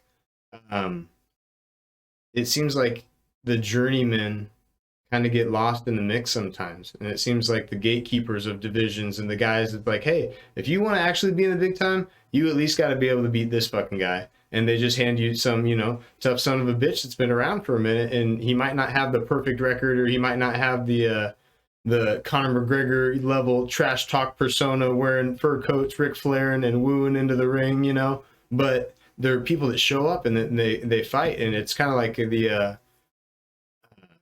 the push, it seems like, for ideas like unionization of fighters and things like that is becoming more and more prevalent. Do you think if that was something that was available to you, you would have gotten behind, or do you think that would have messed with the promotion? Do you think is something that more fighters should push for now? My experience was I was in a certain place in a certain time in the spectrum, in the long spectrum of time. My time came and my time went. We're in a new times with a new era. The unfortunate part of it is this. For every fighter, there's 10 more. Yeah. For every great fighter, there's 10 more. For every phenomenal fighter, there's 10 more. It's all about the show. It's all about being able to make money. It's all about the bottom line for today. It's a business today. Yeah. You know, if you want to be a great fighter and you test yourself, this bottom line, you either it's your livelihood and this is where you're going to make your money, and you need to figure out a way to get into the game, and that's what it is. Like pros in football, Yeah. you have to figure out a way to get a niche so that you can market yourself, so that you can make somebody money, so so you can make money. That's the show. That's the big show. If you want to test yourself, there's plenty of arenas to test yourself. There's strike force. There's smaller venues. There's underground venues. Yeah. There's venues all over the world now. Brazil, where they have phenomenal athletes. And you want to test yourself. It's either a spiritual thing or it's either a money-making thing. And you got to figure out which is it for you. And it could be a combination of both. But you either have to give yourself to one or give yourself to the other, because you're not going to be happy with the results. Yeah. You know, if you want money, you're going to have to sell your soul. And so part of that spirituality is going to have to go, because now you can't take things personal. This is all about the business. And what do you bring to the table? Why should I hire you when there's 100,000 people willing to step in and make money and I can make money on? What separates you from the rest? Even if you're knocking people out, yeah, until you get knocked out. And then, you know, yeah, you're look at Kimbo Slice. It was a whole sport. Spoiling commodity, right? He was a monster, the next big thing, and then he got knocked out, and then all of a sudden it all collapsed behind him. Yeah, you know what I mean? They were pushing him big, and it's just we're in a different time, yeah, in a different era. You think, though, even that being said, that there should be some sort of medical setup? I mean, look at the injuries you sustained over the course of your career, which I would argue, you know, that you were not meagerly compensated for the physical damage taken to your body over the course of, you know, I mean, the damage that you live with for life. But I did it willingly. That's the accountability of an individual to make a decision and stick by his decision and live with the decisions he's made. Everybody has the choices to make. Because you said that, there's a difference between having a sponsor and me having to work 3 jobs to support my family and still have a couple bucks left over so I can put gas in the car, so I can get to the training thing, so I can be in the same mix as some of the best fighters in the world. These are choices that you make. Yeah. Am I going to boo-hoo because I didn't have it as good as this person has it? I'm not. I was blessed to be in the same arena, have the same opportunities, and have the same chances at making a success. These guys are, if we're all going to the Marine Nobles, then we all have the same opportunities. Yeah. Every time you walk outside the doors, you can get hit by a car. Should you be compensated? If it was your fault, maybe not. But well, I go to my job willingly every day, but I still expect that if I get hurt in the performance of my duties, yeah, I'll be taking care of at least my medical bills. But you also took that job knowing that it had medicals. I've worked with a lot of jobs that didn't have medicals. Well, that's what I'm saying. Do you think that would strengthen the resolve of fighters to kind of invest themselves even maybe more seriously as athletes into the sport, and maybe see some comparable raises in pay to other professional athletes that we see, especially for a career that's so short span, generally speaking? I think that once we're already headed in that direction, because it's called agent and a manager. Yeah. If an agent wants to fight for you and you want, okay, Tito Ortiz made a great point once. He went up to Chuck Liddell and he said, "Hey, Chuck, you're the champ. You're the champ. What are you doing fighting for $40,000 a show? Well, I'm making $100,000 a show. The first one to ever make that kind of money in UFC history. Yeah. Why? Because he had the wherewithal to know what he was worth and know what he can get. Chuck was a company man. Now Chuck is being taken care of. And now Tito is doing his own thing. Kind of ass out. Yeah. Well, maybe with the sport, but he took the money, he invested, and he's got a brilliant mind. So he just took a different path. Well, Dana White definitely does, and Scott Coker do a different job of taking care of the fighters than, you know what I mean, a lot of other and then they draw contracts in there, you know, and I get it, but like look at even the deal with Stipe Miocic, right? Right. At the one point, from my understanding, the rumor was that the UFC said, "Hey, Stipe, quit firefighting, come over here full time," and he goes, "Are you guys going to give me a retirement or a pension?" And they said, "Well, no." He goes, "Are you guys going to give me medical for the rest of my life when I retire?" And they said no. And he said, "Well, then, you know, hey, I'm going to keep being a fucking firefighter. One, because I love it and it serves my community. But two, because guess what? I have a pension over here and my kid can get braces and glasses and stuff like that." And that's, you know, that's awesome. The way that shifting works for firefighters, you know, like 48 on and 5 days off, he's able to still be the heavyweight champ of the world. But he's, I mean, that's a crazy concept to me that the most dominant weight division, the heavyweight, you know, the heavyweight division, the world heavyweight champ, that's always the man. That's the man of the man. He's the biggest of all the champs, you know? And to have that guy in the most popular sport, I think, especially in the last year, considering all the stuff, you know, for a sport to open up after COVID, to have your heavyweight champion still have to work a full-time job because he's not secure in his futures, the most winningest heavyweight champion of all time, that seems silly to me. To a point, and I get the sacrifice, and obviously Stipe Miocic isn't hurting for anything. I'm sure he's more than okay. But see, that was a choice that he made in a personal thing. To make it's like a gamble on yourself. Well, it's not even a gamble for him. The obviously the satisfaction that he gets from being a firefighter and doing what he does outweighs what he gets from a fight.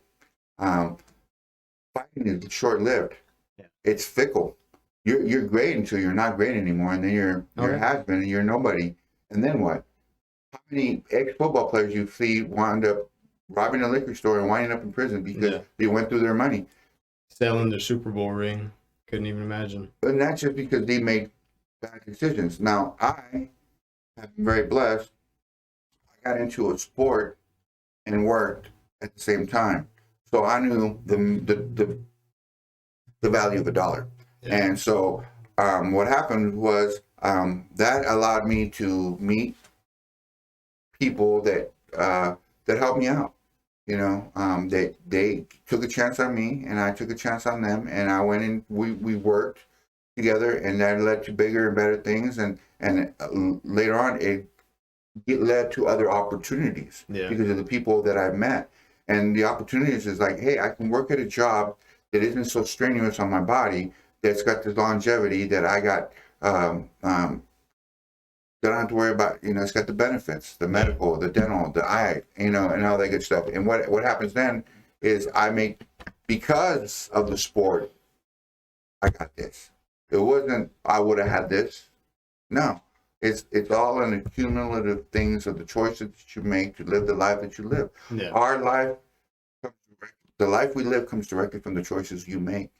So the only person that you have to me, when you start saying, well, we should take care, we should start taking care of our athletes.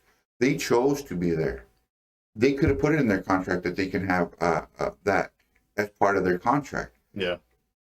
Pro wrestling wanted to organize for one, and it didn't work because the personalities is too individualistic, and it's sad because, you know, we have all these great wrestlers and they gave their backs so that big man could have this great great thing that he has today.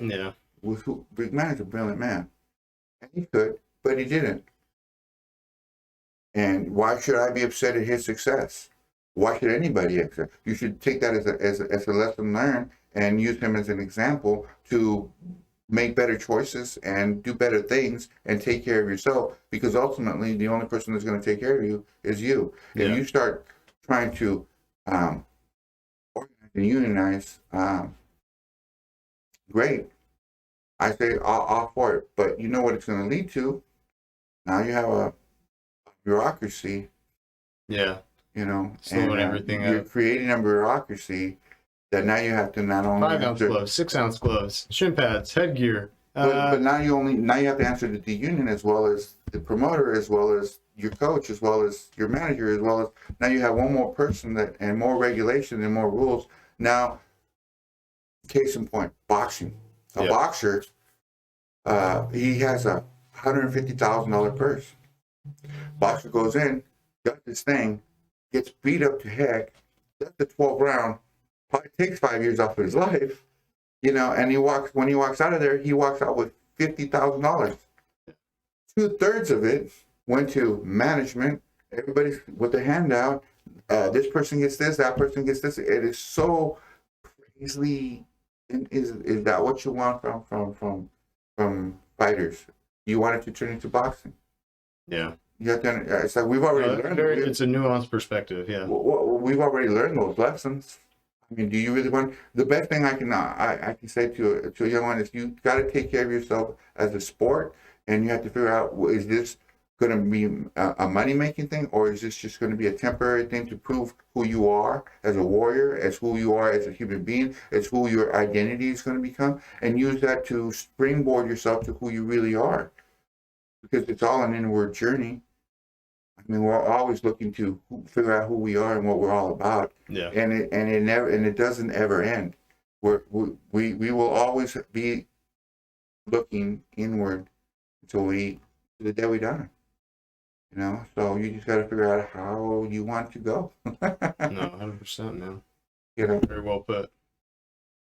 I would love to see something like that happen, but well, like you said, there's definitely a catch-22 to it. Now you're kind of diluting things and you're putting more hands in the pot, and that's not necessarily always the best choice. That's why I was curious from your inside perspective, having lived through it, having seen how unions work in the type of field that we work in now, and seeing their effectiveness sometimes or lack thereof in other aspects. Well, I think it is kind of merit-based though, right? Because guys like Conor McGregor, like you said, they are so well financially compensated that that's not a concern to him whether or not he'll be able to pay for his medical bills or things like that. So if you're knocking out every single person, or it could be even you're taking them down, choking out every single person that they put in front of you, and you get to that level where you're warranting that money and that pay, yeah, you will be taken care of. And when you get to that upper echelon and you make it to the UFC have some of the best doctors around. So while you're there, you're being very, very well taken care of.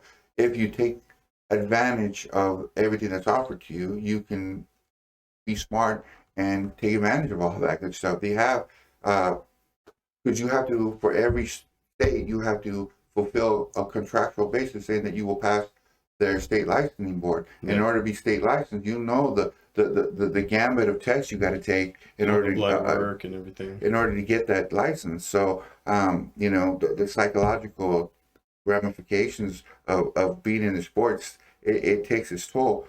So, and on its body, and at the end of your fighting career, you get hit in the head enough times, you're psychologically not there anymore. Yeah.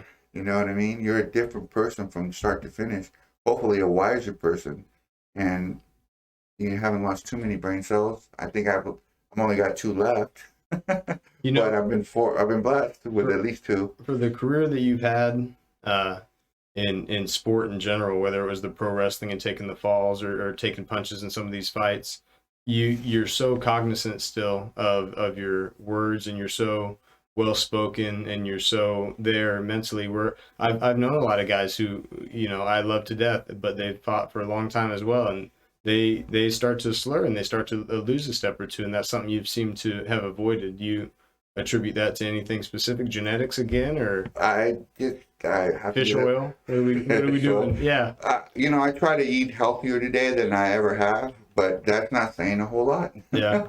You know, I've just been very blessed to have the genetic disposition. I'm gonna have to give that to my mom and dad, because If it was up to, I've tried destroying myself many times over, and I just keep waking up not dead. So it's not obviously me. It's obviously not me. Yeah. So I've just been blessed to have been given this longevity for a reason. I don't know what it is. I mean, my kids are grown up and out of the house. I get to work. I get to work with a bunch of people. I've had a lot of great people in my life that I hold very dear. Like I said, I've had more love in my life than I ever thought I deserved, and to this day, I still feel like every day is every day is gravy. Every day I still get. I mean, I get to go work with a bunch of great guys, and I really truly mean that in a place that keeps me on my toes. Yeah. You know what I mean? And so as long as I'm still doing that, then I'm living a great life. Yeah. You know, there's been so many people that have had operation after operation. A shout out to my good people in Sacramento for Cal Worsham. He was a mentor to me, and he was such a brilliant, beautiful man. Hardcore fighter. You know, he was 3-time champs at UFC. Hank Abbott tried to throw him out of the ring. You know, he was a great man, a great mentor. Just such a great guy. He had one operation on his knee, then his shoulder, then his other shoulder, then his back. He lived a great life with great family, great people, and he went in for a routine back surgery, just routine. You know, they're just gonna do and do complications, and then he was taken at 50 in the early 50s, and it's been a couple years now, and it still hurts. It hurts my soul to know that I attribute it to the sport. You know, we take it for granted that a simple routine operation, because of the things that he's done to his body, because of the sport, and he's no longer with us, and he left a lot of great people behind, and hopefully he's in a better place. Yeah. You know, and I've known he's just a prime example of how lucky we still are to be walking around. You know, I mean, great man. Never in a million years would I have thought this is what's really. Yeah. You know, that's what, you know. So who knows what God's got planned for us? I think only he does. Do you attribute some of that to your fighting style? Being able to stay long with your opponents in your weight division, being able to kind of engage in some of that clinch work and that those tie ups and those half collars. And you know, I was always a better sparrer than I ever will be a fighter. The nerves got the better of me, and every time, oh, you got to stay back and do this, and I was like, but I'm stronger. I'm a little faster. Shouldn't I just go in there? No, it's like no, we'll stay back. Don't make a mistake. So staying long and staying back, that was my comfort zone, because I knew that I could take a punch. I'm going to try to wear you down, and that's, you know, I'll wear you out with my face, and then it's going to be my turn. I'll get my timing down, and then, you know, you're mine. Unfortunately, you a good wrestler, and you take me down, and you take me down for 3 rounds. I get behind the card. I'm going to lose the fight. I never got the opportunity to show you what I could do. You know, regardless of my jiu-jitsu prevent, how good it was, it doesn't matter if you got the top position and you're racking up the points. Yeah. That was not the best course of action for me. I should have gone in. I should have destroyed my opponents. I should have, as a fighter, looking back, as if I was my own coach, I could have given myself better advice, better training, better tactics, better game plan for every fight. Well, you were kind of getting motivated in a kind of haphazardly way too, right? By these promoters to keep the fight in a certain aspect, like you were talking about. I remember even at the local fights around here, there was like a 30-second on the ground rule. After 30 seconds on the ground, they stood you up. And a timer, there's a corner timer that started when you hit the ground, because they wanted to keep the action going.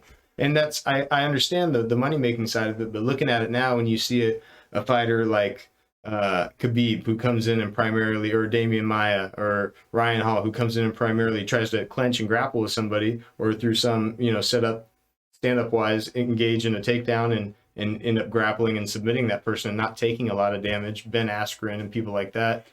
compared to individuals that go in there like Paulo Costa and Yoel Romero, people that might have other attributes like wrestling or jiu-jitsu that they can use, but tend to kind of go in there and want to, the Diaz brothers, prolific jiu-jitsu fighters, right, by all accounts, but will go in there and not shoot one takedown or not try to pull guard, and they'll just go out there and put on a show. Do you have one preference one way or the other now looking back on it? Do you think Well, I've been very lucky to be a little more educated in the nuances of, like, you see two big guys, they're in the clinch and they're on the fence. I know what it takes, that they're working with every fiber of their being for every inch of everything. And so I see what's going on because I've been there, and I've seen, majority of people don't see it. They just see two big guys against the cage. They're not seeing the pummels or the knee positions or the head positions. It's not as exciting it's like, if I'm looking at it from an exciting standpoint, I'd love to see two big guys. I love to see big guys throw hands, and I love to see little guys roll. Okay. Because they put on a show. They counter after counter after counter after counter. Khabib, he's not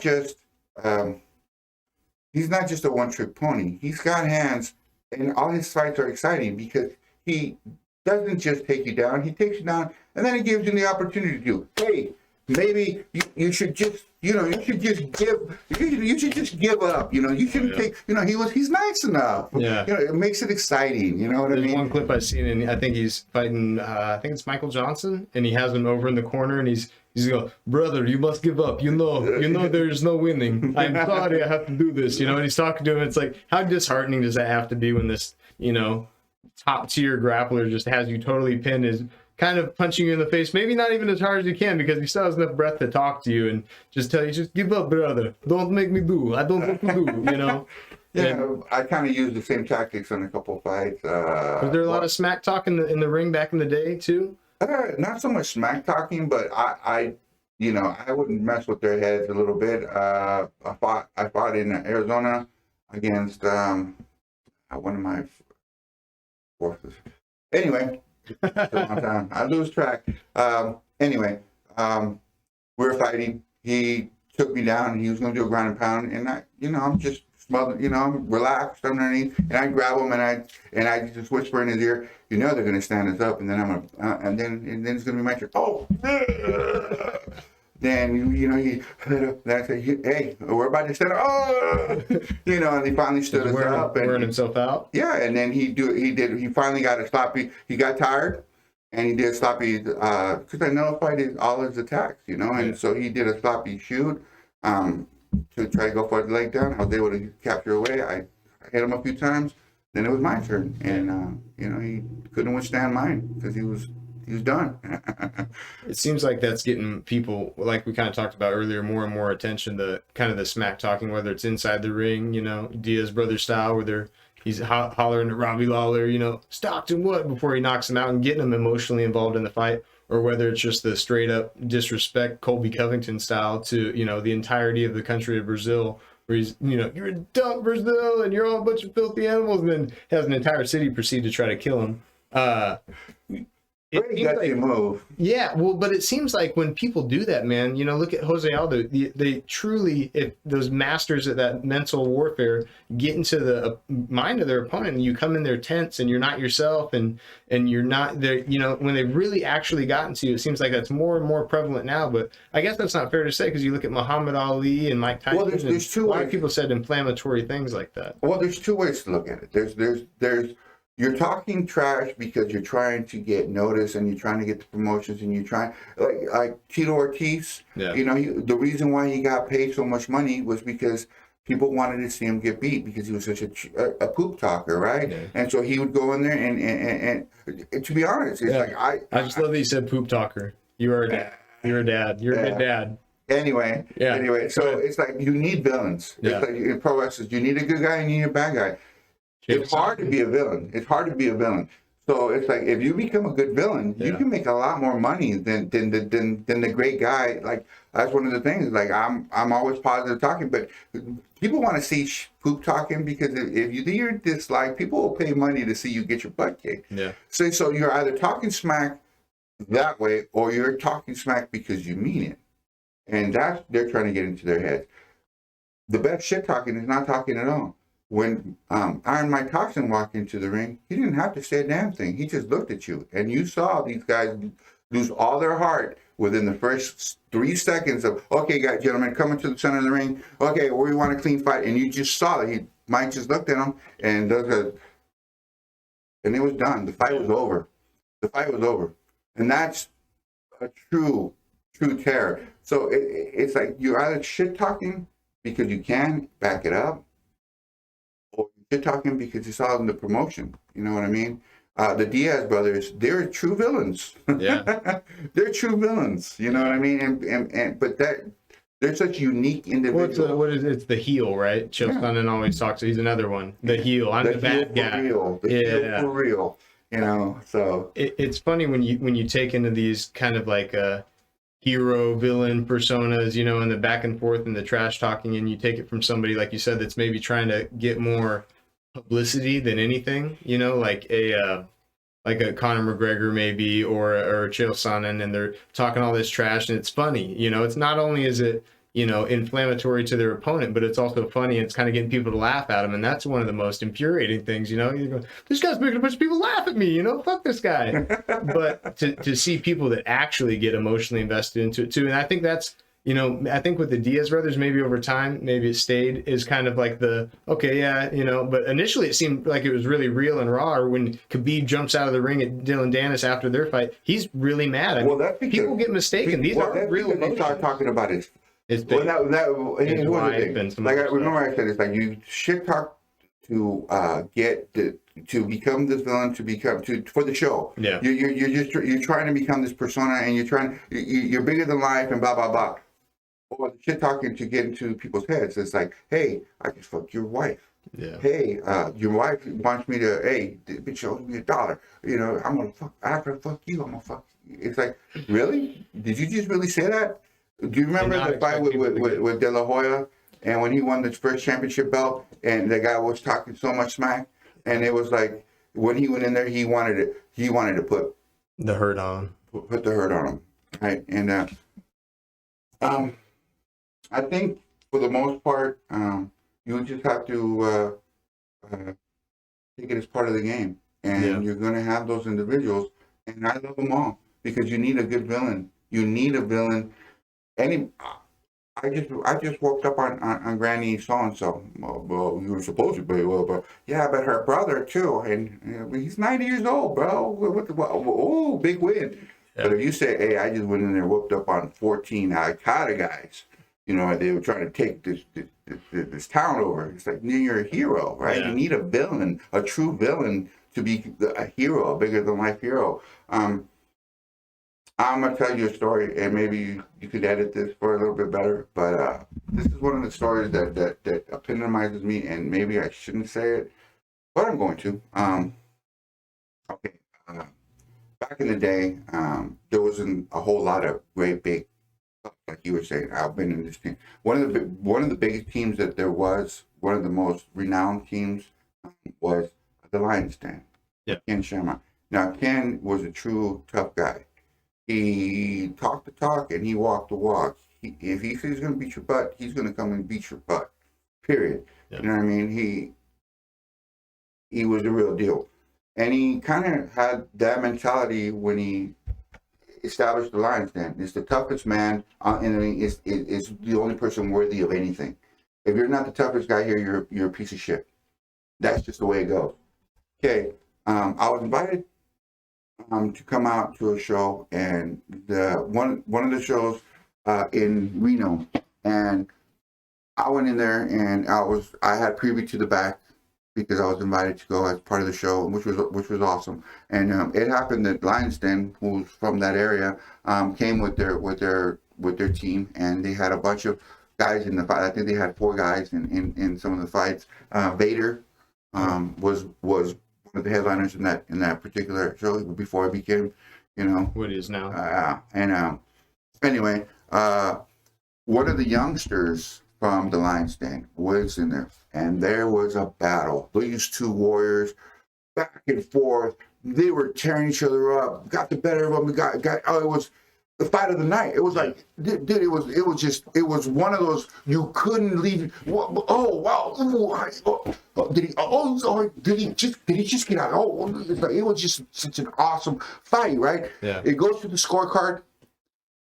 Unfortunately, the guy from the Lions Den, he loses. Okay, he didn't get it could have gone either way. It was just a phenomenal fight. It was awesome, and I was like, this is, whew, man, that was awesome. So I went back there and said, hey, bro, keep your chin up. That was freaking phenomenal. And I walk in, and and I start going to the back, and I walk back there, and all of a sudden, the rest of this team walk in. You know, his team, the rest of these guys, the old school guys, his mentors, his dudes, and I'm like, well, I get out of the way. They're gonna congratulate him. You know, it's like I'll wait my turn and congratulate him, right? So they all walk in and they look at him and they all surround him and they go, "You fucking embarrassed us. You're a fucking piece of shit. I can't fucking believe you fucking lost." Yeah.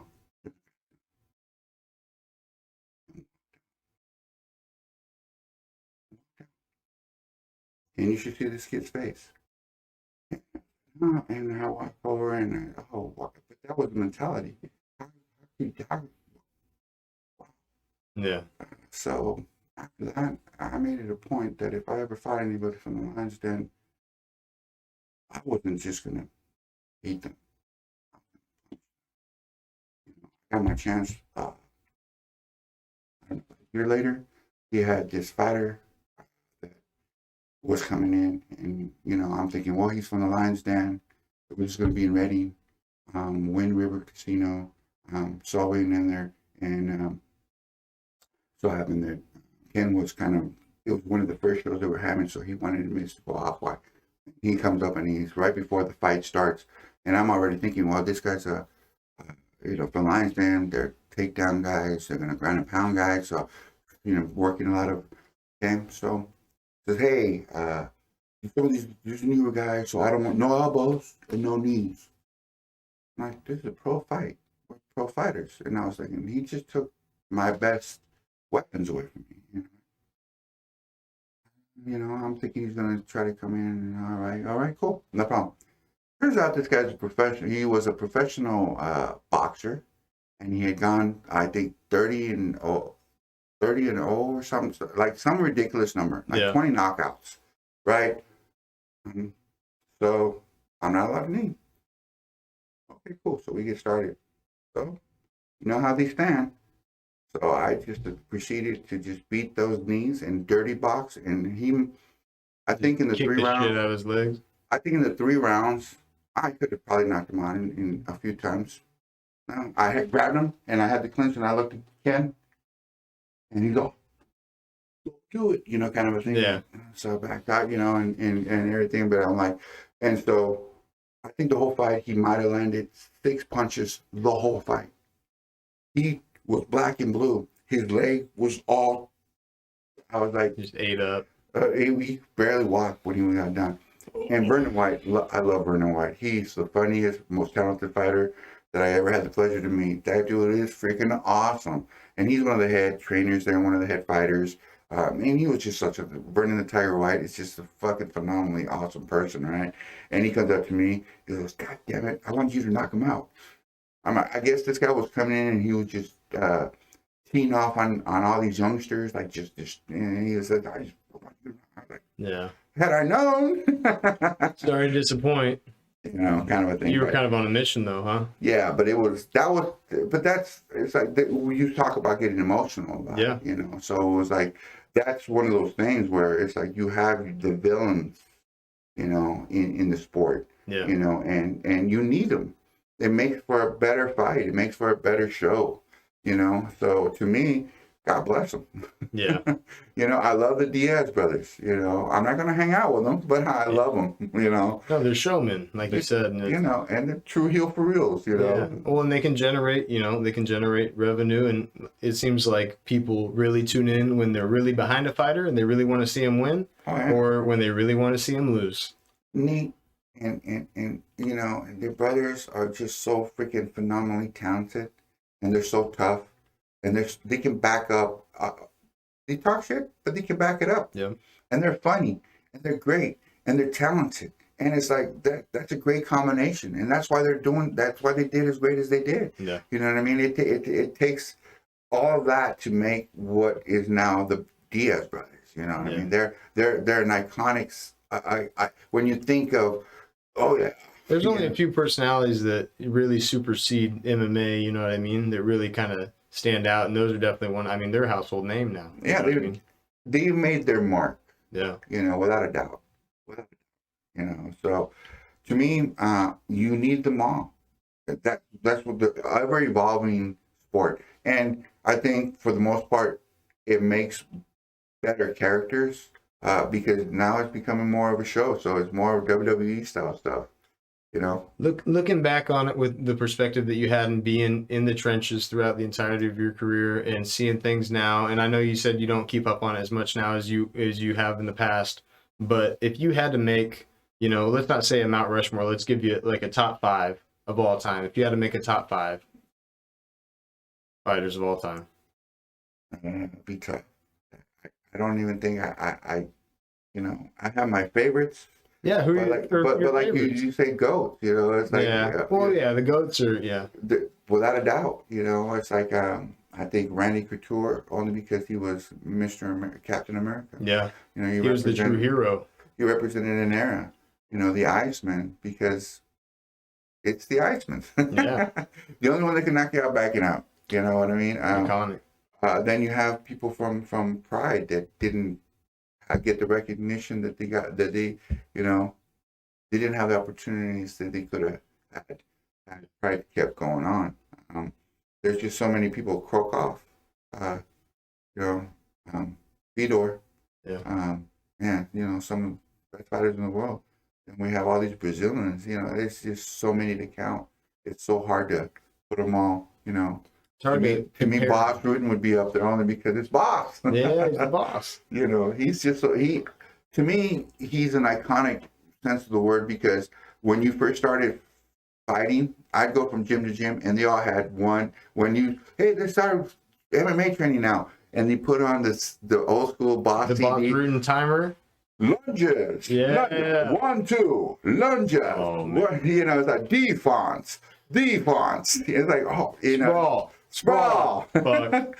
Yeah, it was awesome. It was like one of the best. It's like that to me. That's like, and the funny thing is, there's a whole generation that don't even know who really Boss was, and now that's a true ambassador of the sport.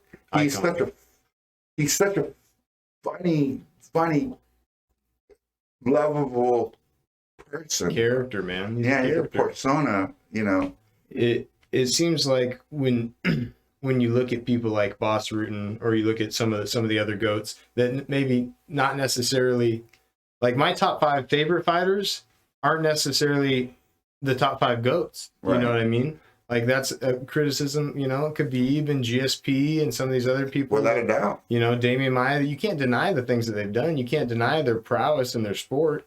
But they're not necessarily the most exciting fighters to watch. That's why I think maybe a Mount Rushmore would be different than a top 5 GOATs, and that would be different than one would be more the icons, one would be more the most proficient and prolific, and then one would be the guys that have the top pay-per-view numbers. Yeah, because you tune in and you want to see them. You know what I mean? You're never going to tell me that Nate Diaz is fighting and I'm not going to watch it. You're never going to tell me Cowboy Cerrone is fighting and I'm not going to watch it. Yeah, and today's fighter is so different than yesterday's fighter. You know, it's like trying to compare today's 49ers with the 80s 49ers. Yeah. It's so hard to compare, you know, it's like, or the 70s 49ers for that matter, you know. It's like there's an evolution of the sport, and it's a different world today, and it's a different sport today. You know, I mean, I would love to say that, hey, our generation was the best because we were truly the ambassadors and the pioneers of the sport. Yeah, no, today's beasts are beasts.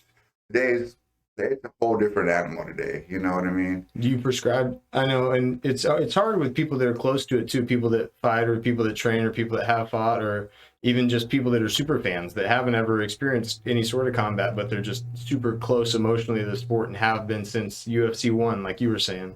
But it seems like there's two types of mentalities. There's the one that's saying that if I take Yoel Romero or Paulo Costa and I take them back in time 20 years and drop them in, they're rising cream of the top. And then there's the other mindset saying you could stick Randy Couture in there right now and he'd still be the champ, you know. And I respect both camps, I really do, because I get the nostalgia part of it, you know, and without trying to undermine their argument, I get the nostalgia part of it and the wantedness in you to be like, the guy that was the best when I was a kid is always going to be the best, and no one's ever going to beat him, and no one's ever going to be better, you know. But I think the way that it seems to me that MMA has progressed over its lifespan, you know, as far as it's been televised or well known publicly, is so it's such a V chart, you know what I mean? The learning curve is so steep. Whereas boxing, you know, it's not that there's not better boxers now than there was 20 years ago. I think proficiency on a whole, you know, is more widespread. But when you look at like the really top level guys like Anderson Silva, even, you know, 10 years ago in his prime, just the head movement and the setups and the confidence, or Israel Adesanya's now, or high level strikers or really high level grapplers, it seems like there's just a different level of performance there. And I don't necessarily. Plus, you have to be proficient in everything else to counter. So yeah, exactly. And they have they're all well rounded. Yeah. So it's like I said, it's just a different animal today. It's like trying to get a CrossFit. I remember when I first started seeing the CrossFit games. I love watching those phenomenal athletes, but the women were clean and jerking. I think dude said 125 kilos was the max weight. Holy shit. Yeah, for a snatch. It's like 260 pounds or something. And today's CrossFit, that's just a warm up. Yeah. That's just a warm up. So I'm like, you know, it's the evolution. Yeah. You know, has come so far, and the athlete of today, you can't. It's just a different animal today. How do you feel now when you sit down and you watch fights and you're seeing these big pay-per-views and stuff? How does it make you feel? I feel it's like it's. Does it still interest you to watch fights, or do you kind of? I love this. I love the fight. I can sit and watch fights all day long.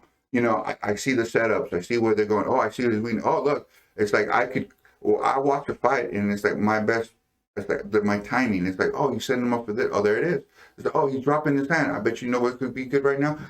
A knee. It's, oh, there it is. Boom. Yeah. It's like, you know, it's like I see, like if I was fight, it's like I get caught up in that whole thing. And do you find yourself clenching your fists and kind of doing little shucks and little feints and stuff while you're watching it? Yeah. You know, it's like. Does it make you ever think about getting back in there and doing it one more? Look. You still entertain those thoughts, or? You know, Mike Tyson said that he would train in a bag, and he hit that heavy bag, and he hit it for 3 minutes straight, and he was like, yeah. Then he go in there and hit it for 4 minutes straight, then 10 minutes, then 20 minutes. Now he's 30, 40, 50 minutes straight on a bag in one round, and he's moving like, and then he remembers, hey, I'm 50 years old. Nah. You know, it's like, you know, it's like, I'm 50 years old, bro. Yeah. You know, it's like, it might look good, but I'm still going to get hit. Yeah. No, I'm just wondering if, I mean, you know, your brain's going to do what your brain's going to do, but if you get something inside you still, when you see those guys and you ever get that thought like, I could probably still fuck that guy up. You ever still get those fleeting thoughts, or those kind of like, or I'd like to step in there and see, or do some sparring with a guy like that, or you ever get those itches still? Maybe back in the, if I would have loved to have reached those levels. Yeah. At my youth. Today, yeah, no, that's part of something that led to this. At that time, though, those were the levels of your youth. The guys that you were fighting, the Silvas and those guys were the top tier guys. Yeah. Yeah. And I got to be where I got to be, and I got to do what I got to do, and that was part of the chapters of my life that are behind me. Yeah. You know, and I have a lot of other chapters to write. I like going and someday teaching classes and maybe becoming a coach, but there isn't a whole lot of interest up here where we're at. Yeah. You know, so it's hard to put myself out there when there really isn't a whole lot to be put out. So it's just one of those things where I got to be part of something that grew into this great, phenomenal thing. And I had a small little bit of that history. You know, I was a part of something. Yeah. You know, and that's good enough for me, because that is just such a small part of who I am. And don't get me wrong, it was a great part, but it's such a small part of who I am. You know, I don't think you realize how big of a part you are, though, of everything else. I mean, if you go on the place that you go to find things and you type in the phrase, the word Warpath, if you type that in, I mean, it has meaning far before it was ever your nickname. You know what I mean? And you type it in now, and you're in the first 10 things that pops up as it pertains to being on a warpath or being entrenched in war or being entrenched in battle for the duration of your life. You really encompass that with the journeyman career that you had through your fight career. And I don't think you realize the way that you've inadvertently, maybe even with your nickname, kind of tied yourself to something bigger than I think you know that you represent for people.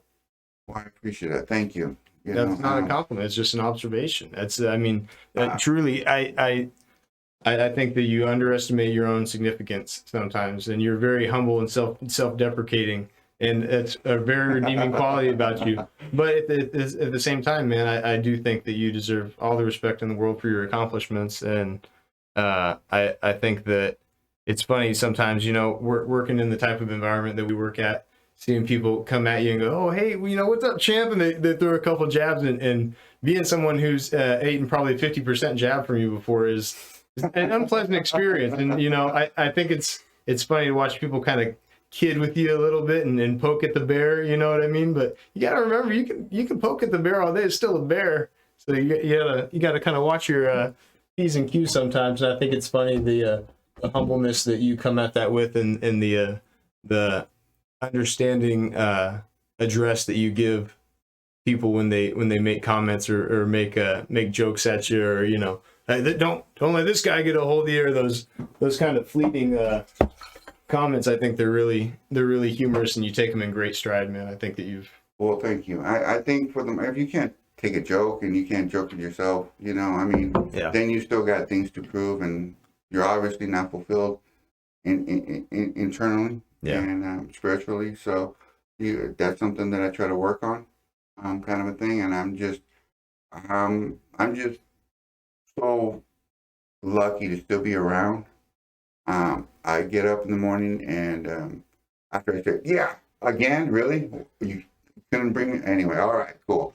Things to be grateful for. Here we go. Great gratitude list, you know, and you know, I got so many great things in my life. It's hard not to put a smile on my face, and you know, and I go to work, and I have people who count on me, and I count on them, and I'm part of something bigger, and I bring home a paycheck because I'm also a husband and a provider, and I have I have so much great things in my life. It's hard for me to take myself seriously sometimes, and yet I do, especially when I'm hungry.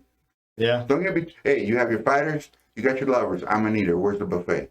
Don't get between me and my food. That's why we got the auxiliary drawer of ho-hos at work, the caramel stuffed ho-hos, right? Just in case Ruben catches a mood. Hey, I'm low sugar, bro. Yeah. No, that's fair. I'll always throw down. We'll go to the snack locker and get you some. That's funny. That's hilarious. No, man, I really do think it's not only to come out with your senses and your general sense of health and well-being, but your emotional maturity. You're always such a resounding positive person whenever people are around you. Everything you put out on social media, you know, if people want to check out and catch some of those positive vibes, right? You're on Facebook, just Ruben Warpath Villarreal. I actually went off. I did a social media. I took down all. Yeah, there was so much negativity and so much politics and so much division. That's why you can't let them drive you away. You're always just posting positive stuff and nice memes and a serene waterfall with an encouraging comment. I like seeing that stuff on there, buddy. You got to counterbalance. Yeah, but I mean, it wasn't starting to be good for me because I was starting to read more. I found myself reading 20 minutes more, 30 minutes, an hour more, a mile more, and it's all negative stuff, and I'm filling my head with this stuff, and then I'm trying to pray on it, and it's taking up more time in my head than it needs.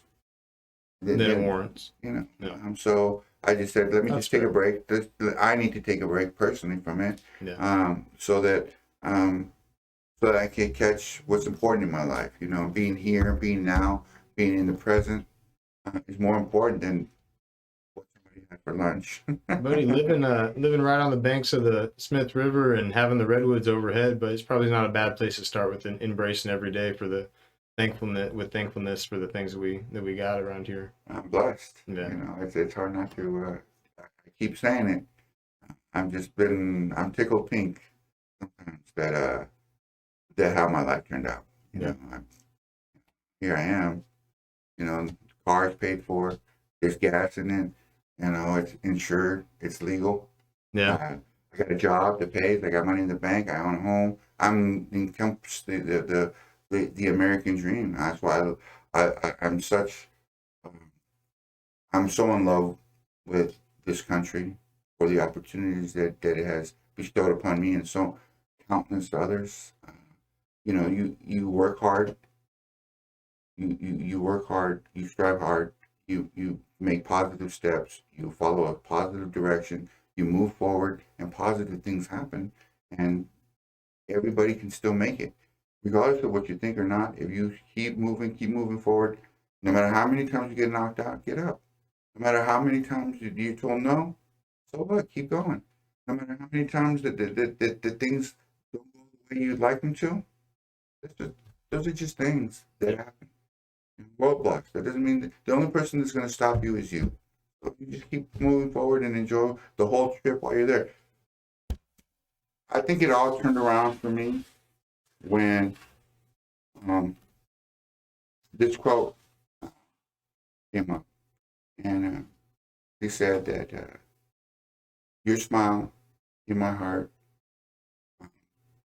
paints a smile on my face, and it makes my heart warm. And that warm heart, even through hell, I'll walk with a smile because I have you in my heart. And it was profound. No matter how bad it is out there, no matter how tough it is, and I can be getting stabbed, I can be getting shot. Suffering is optional. Put a smile on your face and walk through it. It's all mental, it's all metaphysical. You can take the body, but you can't take my spirit and you can't take my mind. So as long as I keep myself in a happy place and keep moving forward, nobody will ever take that away from me. No matter how bad things get, no matter how ugly things are, no matter how much in pain I am, and I'll put a smile on my face. I have so many good things in my life. You know, so that's me. That's beautiful, man. Well, thank you. Yeah, man, that's beautiful. That's perfect. We're gonna call it right there, buddy. All right, Hey, my brother. I really appreciate you coming on and sharing some of this stuff, and I'd love to have you back, and we can talk more specifics. We can do whatever you want, buddy. Come in and drink some ice water finally. All right. And yeah, man, this was a true pleasure, Ruben. Thank you. God bless My you. pleasure, my brother. Ah.